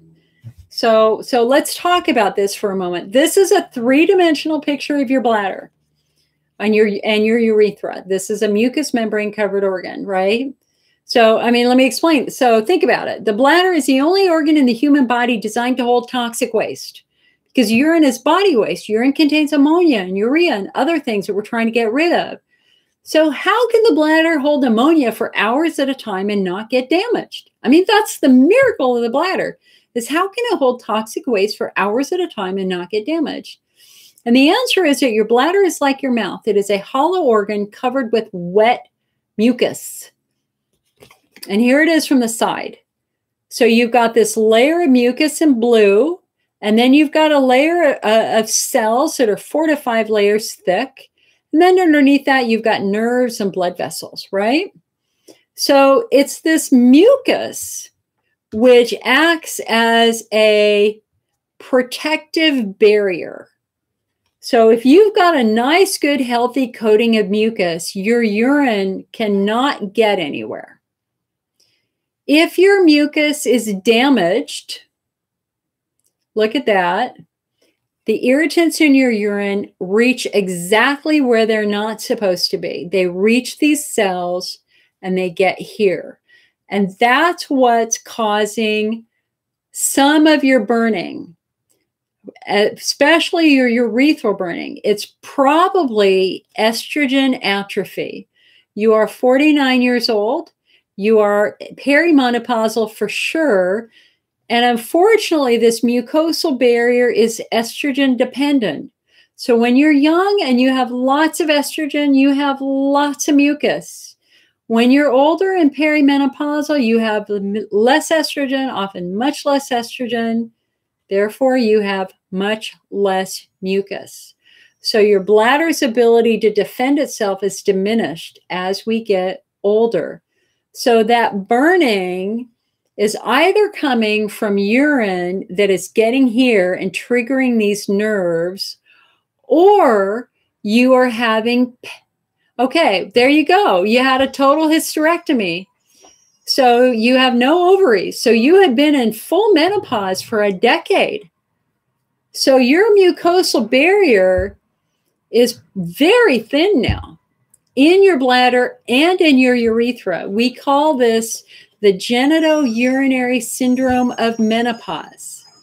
And the first part of the urinary tract that reacts to the loss of estrogen is, in fact, the urethra. The bottom half of the urethra is very, very sensitive to the loss of estrogen, and therefore the bottom half of the urethra can become very, very twitchy. So for me, it happened when I was 52. It felt like I had a drop of urine stuck in my urethra that would not come out. My urethra became very, very irritated and burny. And when I finally, 3 months later, you know, and guys, listen, I got excellent IC skills, right? I mean, I write your books. I threw everything I could have at this urethral burning and nothing helped. And I finally threw myself on the mercy of my doctor. And I said, can you please help me figure out why my urethra is burning? puts me up in the stirrups, takes one look, and he goes, Jill. I'm like, I'm laying there with my knee, you know, with my legs open going, what I do? And he goes, didn't you use the estrogen cream I prescribed for you 2 years ago? And I went, no, I didn't think I needed it because, hello, I'm 25 in my brain. I'm still 25 in my brain. It is baffling to be in my 50s. It would never have dawned on me that I could have an age-related problem because I feel young inside. And he goes, yeah, that's a problem, hon. And he explained your urethra is exquisitely sensitive to the loss of estrogen. Re-prescribed the estrogen cream. He had me put a pea-sized drop at the entrance to my urethra 3 times a week. Within a week, that symptom was gone. And I'm still doing that today. And if I forget to do it for a week to 10 days, that symptom comes right back. And that's all about estrogen. Having that little bit of estrogen that your body can use to produce mucus. So Penny, I think that you are in extreme estrogen atrophy. It doesn't matter what your estrogen levels are systemically. It's the quality and health of your skin. You need to have them look at your vulva. If your vulva is showing thinning and dryness, then so is your urethra, so is your vagina, and so is your bladder. And that's when using an estrogen cream would be and could be very, very helpful for you, hon. So you need eyeballs on the organ. We need somebody looking at your vulva. And if it's dry, then so is your urethra. And that's why your urethra is burning, my dear. Genitourinary syndrome of menopause, also known as GSM.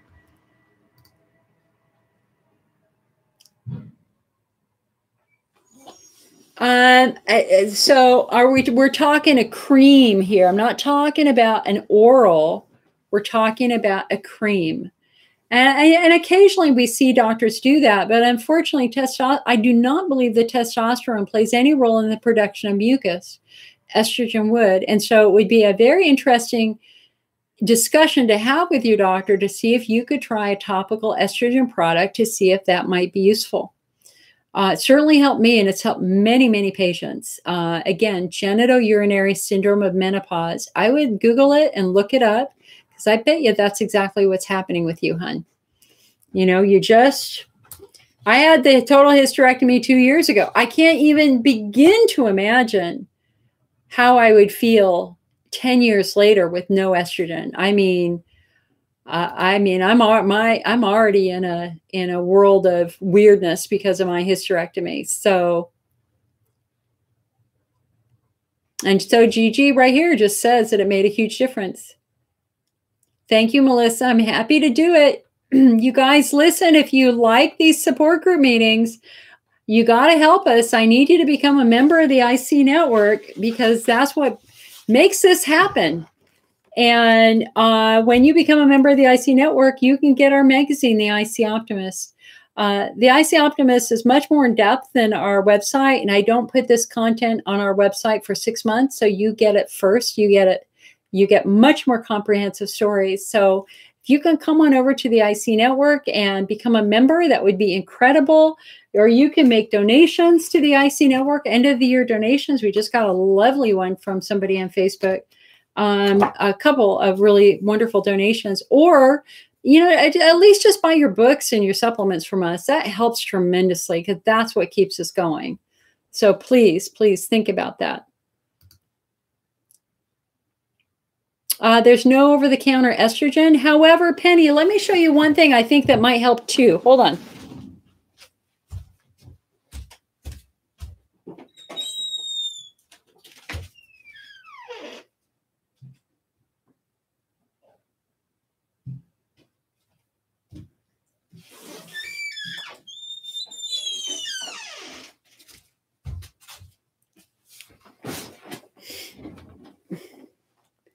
This is called V-Magic. Medicine Mama's V-Magic. It's an intimate skin balm. It is as close to the texture of natural mucus of anything I have ever seen, right? And it's very light, but it works perfectly on dry skin down there. So this is what I use. You know, you can tell you have dry, I mean, I apologize if this offends anybody, but how do I want to say this? You know you're dry when you use the restroom, and when you're done, your lips don't slide. I don't know how else to say it. And you're kind of like walking with your knees apart, trying to readjust, going, what the hell is that? And it's just dryness. You're supposed to be slippery. That's a mucous membrane covered organ. And so if you're ever at that point, you want to use something like Medicine Mama's VMAG. It's organic olive oil, organic avocado oil, sea buckthorn oil. I am Miss Sensitivity. I can use this every day and it's never bothered me. And I'm afraid to try stuff because my skin down there is so sensitive. And so Penny, this is over the counter. You can buy this right in the IC Network shop. It's under Feminine Hygiene. I would give this a try and see what you think. For those of you who are new, I've added a couple more things to our shop. We now have this book in stock, When It Hurts Down There. I think this is the best pelvic pain book I've read that gives you very specific techniques for you to reduce your pain levels. And this is an absolute must read. I think it's a fabulous book. And then also because we IC patients deserved, you know, I believe in reward therapy, man, we're working hard. You are working hard to live your life dealing with this pain, pelvic pain and this bladder pain. Rewards are important. Reward therapy is important. Reward yourself whenever you go do something hard. I used to go to a store called Hot Cookies and get a sugar cookie after every doctor's appointment. You know, I do that. I mean, now I'd get an ice cream, you know, I'd get a frozen yogurt or an ice cream cone or something like that, something low fat, ideally. But if you're a chocoholic, here you go. Gluten-free carob bars, to die for good. This company, Surprise Foods, they're amazing. And they're always playing with their recipes. So they sent me their newest recipe last summer, and my mom and I inhaled a case, like, you know, 24 bars. Here's the one I opened today for demonstration purposes, because I get to be rewarded for doing this. So look at how soft it is. It looks just like chocolate. It's super soft. It's really smooth. It's really rich. Luscious. Man, if you are a chocoholic and you miss your chocolate, you have got to try these carob brownies. And we also sell some carob candy it's Missy J's Truffly Treats. The sea salt almond coconut carob bars are incredible. So it's okay to have a treat.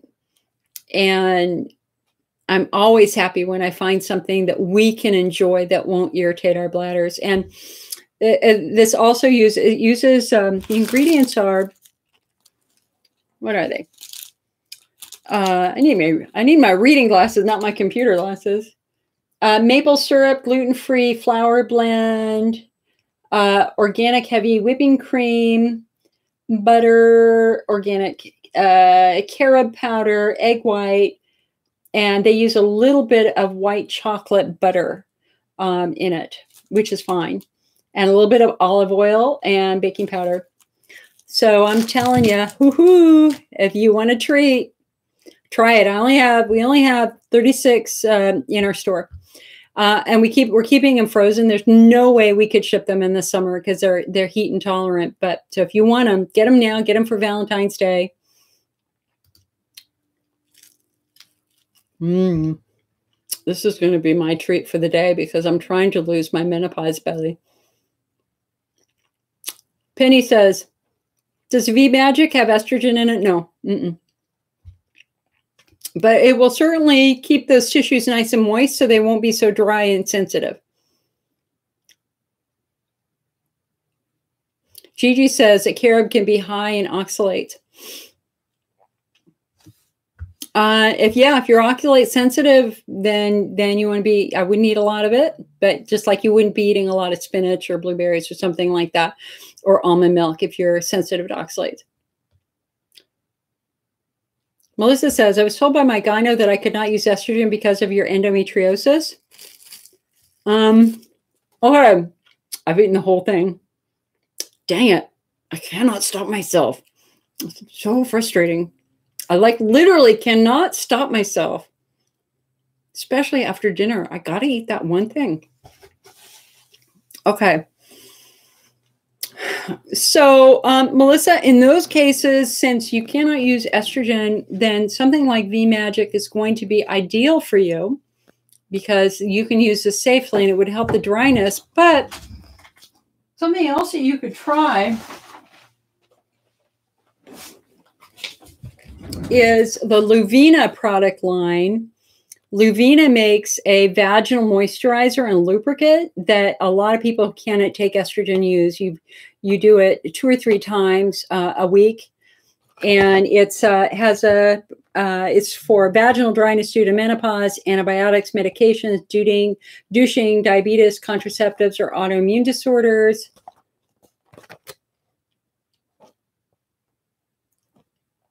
It contains glycogen and some enzymes and mannose, D-mannose, which would help prevent E. coli-based infections. So I know they had to change the labeling. This is a very old box. It's just one of my demo boxes. But, you know, they just look like a tampon. It's just a yeast and syrup. You know what? Let's open one. These have expired, so. Interesting. Okay, this is interesting. I've never used these because, hello, am I bringing them 25? It wouldn't have dawned on me. So apparently you just pull the cover off and then you squeeze. Yeah, look at that. It's coming right out. Interesting. Very, very interesting. All righty then.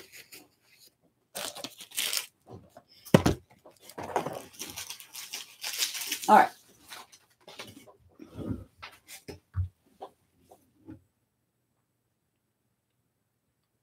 Ravonda says, unable to take estradiol due to intractable migraines. Yeah, girl. I mean, my cousin is the same way. She also cannot take estrogen because of migraines.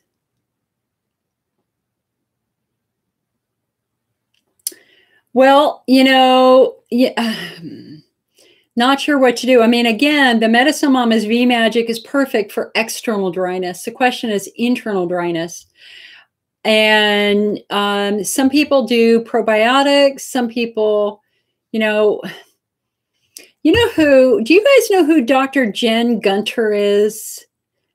Dr. Jennifer Gunter is a pelvic pain specialist with Kaiser Permanente here in Northern California. And she gets a lot of IC and pelvic pain patients referred to her. She practices in San Francisco. But she's also very heavily on Twitter. And she does not represent Kaiser on Twitter. She is a very bold, aggressive, in-your-face woman, not taking crap from anyone. She swears. She's rather an inspiration to me because I like the fact that she is not cowed by male critics. And she's constantly going after Goop and Gwyneth Paltrow for selling what she thinks are really crazy things, like putting jade eggs in your vagina, stuff like that. She has a new book that's coming out that's all, and let me see if I can get you the name of it. I mean, and she has a website. It's Dr. Jen Gunter at .wordpress.com. She writes a lot of editorials for the New York Times. And she's a wonderful consumer advocate. And let me see if I can find the name of that book. I think it's like the Vagina Bible. Hold on. That's going to be must reading. I mean, I'm definitely going to get that. And look at the first thing that comes up in my feed is from Dr. Christopher Payne, the guy who invented the subtyping system at Vista Urology. You can friend me on Twitter. It's at ICNJill. Follow me. Follow the IC Network on Twitter. We're much more active on Twitter than we are Facebook, and also on YouTube, obviously, with these videos. So let me see if I can just find that name of that book for you, because I think that would help us all. And honestly, I would tweet her. Tweet her your question.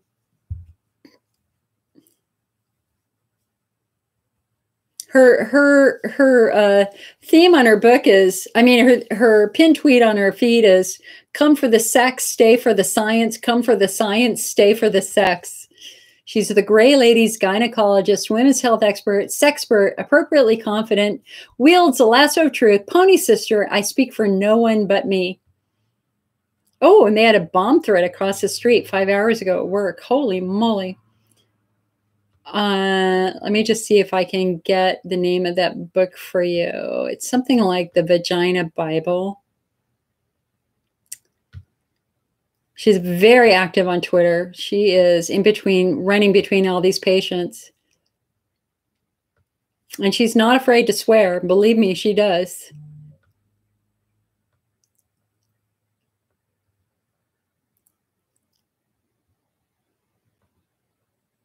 I'm not quite that bold. You're not going to see me saying the F word usually, but she will.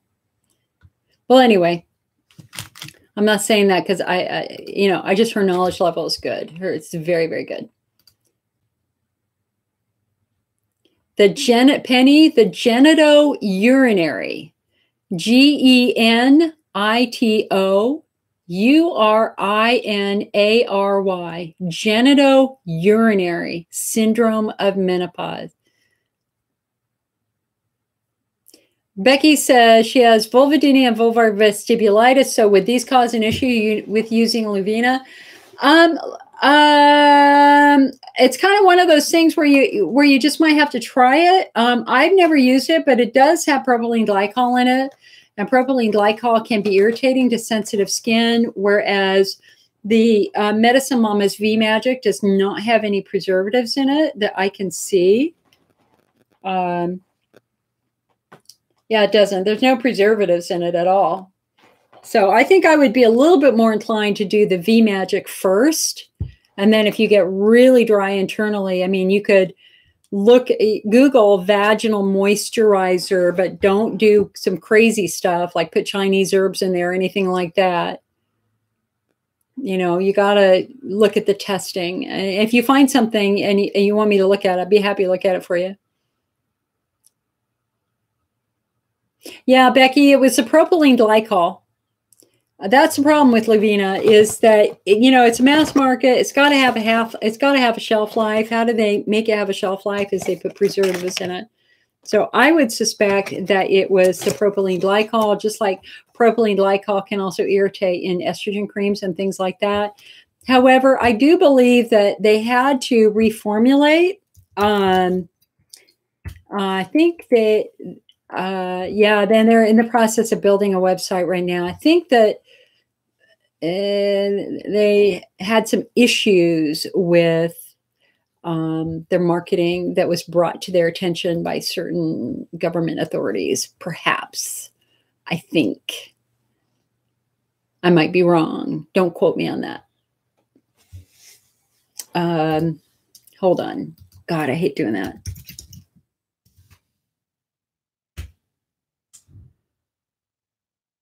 Yeah, they did. It was with the FDA in 2014. The FDA sought an injunction to remove Luvina prebiotic vaginal products from the market. It had filed a complaint, and it was false advertising that they were saying that it would treat things for which it had not been approved by the FDA. They were implying that it was a treatment when it's not a treatment of any specific disease. And this would have been a box, right? This expired in 2015. So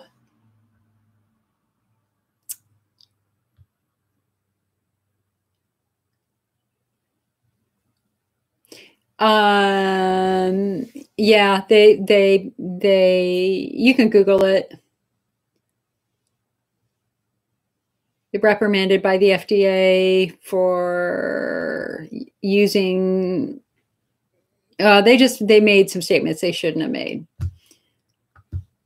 They said that they could treat vaginosis, yeast infection, odor, pain for yeah. Okay. So anyway, there you go with that. But it is one of the few things that would potentially help that vaginal dryness out there, but there may be more. I haven't researched it in a while.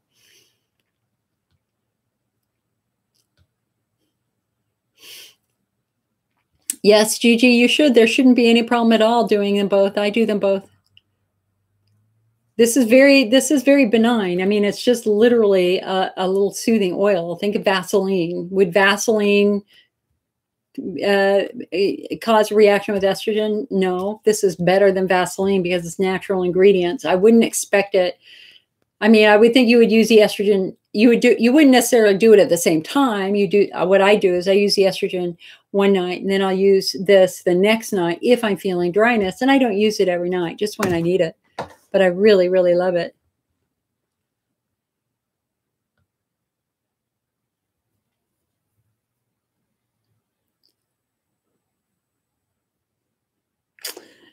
Oh, you gotta like the YouTube trolls.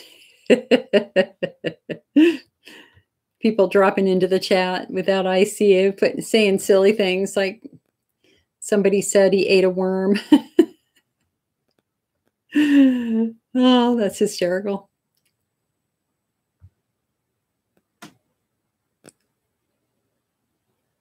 Celebrex for inflammation.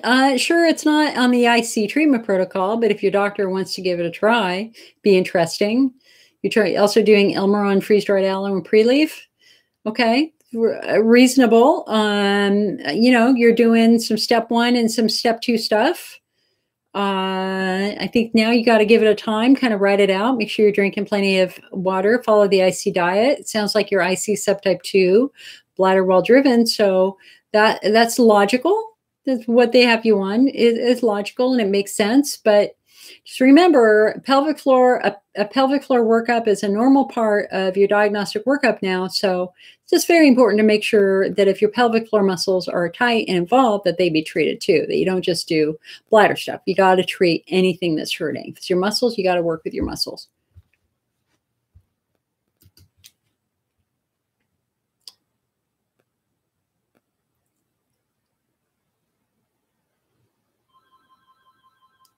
Yeah, guys, we just added gift certificates to our store. So you can order gift certificates for other IC patients if you'd like to give them a gift and all that sort of good stuff. And Gigi, if somebody wants to buy those for you, just have them give us a phone call so we can get them out to you well in time because Christmas is on a Tuesday. We definitely want to get it in the mail the Thursday before. So just make sure they place their order soon. I have an amazing staff up in our warehouse who work like nobody's business, and they're going to work New Year's Eve, Christmas Eve, and New Year's Eve half days and try to get some orders out too. But just get it too. Rhonda, I don't know a lot about mast cell activation disorder, only that for some patients they can have mast cell activation disorder in the bladder. And using an antihistamine is how that would be treated. I don't know that much more. It is actually on my list here. Look at this for my next magazine to do a story on what is mast cell activation syndrome. That is on the agenda for my next magazine. So I'll do some research and get back to you on that. All right, my friends, listen, I've been broadcasting for 3 hours and 15 minutes. If you like what you have heard, make sure that you subscribe to my YouTube channel or like this Facebook page. These videos are recorded so you can share them with your friends if you have a friend who would like to watch them. Please make sure if you find these helpful that you support the IC Network. Please shop in our store, become a member, come visit our website. If you haven't visited our website recently, I work my ass off on it all the time. Let me tell you, the challenge is you're all on Facebook and everywhere else and you're not coming back over to the website. Please come on back over to the website and read the blogs over there. They're really good. ic-network.com. And I always end these meetings with the single most important thing I want you to hear from me today is this is not your fault. You have done absolutely nothing wrong. There is no shame. There is no blame. I don't want you carrying any guilt. I don't want you to carry any weight on your shoulders. I don't want you to think that you're damaged goods. I don't want you to think that you're a bad person just because you've got IC and or pelvic pain. Now listen, you would be the first in your family to run to the hospital and help somebody who is hurt. If somebody broke their leg, man, you'd take them to the doctor, you'd bring them back, you'd bring them food as they were laying on the couch, and you would be doing everything that you could to help them, right? You deserve that exact same love. So I want you to make sure that you tell your family and friends that you need help and that you need love and support. And I want you to, every day, I need you to do 3 things. I need you to spend 15 minutes and do something for your soul. I don't care what it is. You can go hug a redwood tree. You can go sit outside in the sunshade. You can read your Bible. You can watch a sermon. You can do whatever you want. I just want you quiet time to nourish your soul. I need you to do 15 minutes of something for your bladder. And so whether it is following the IC diet, saying no to that coffee that you think about every day, as I do, whatever, do something for your body that protects your bladder. And last but not least, do something for your noggin. I need you to build your knowledge on IC. I mean, listen, I think you by watching this, you know that I know my stuff because I read about IC every day. You can too.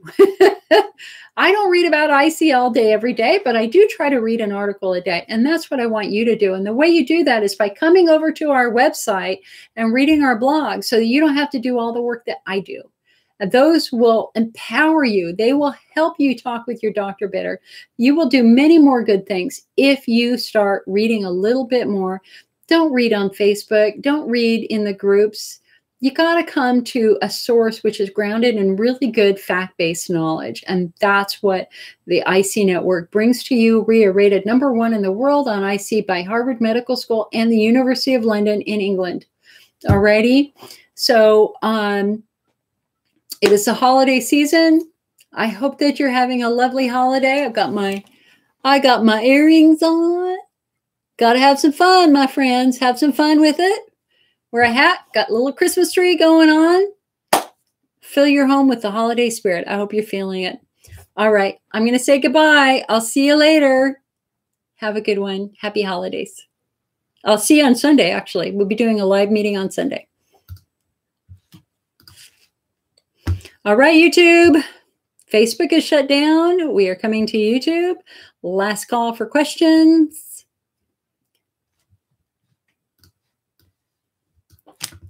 Now I can put you up high, so I'm not looking down.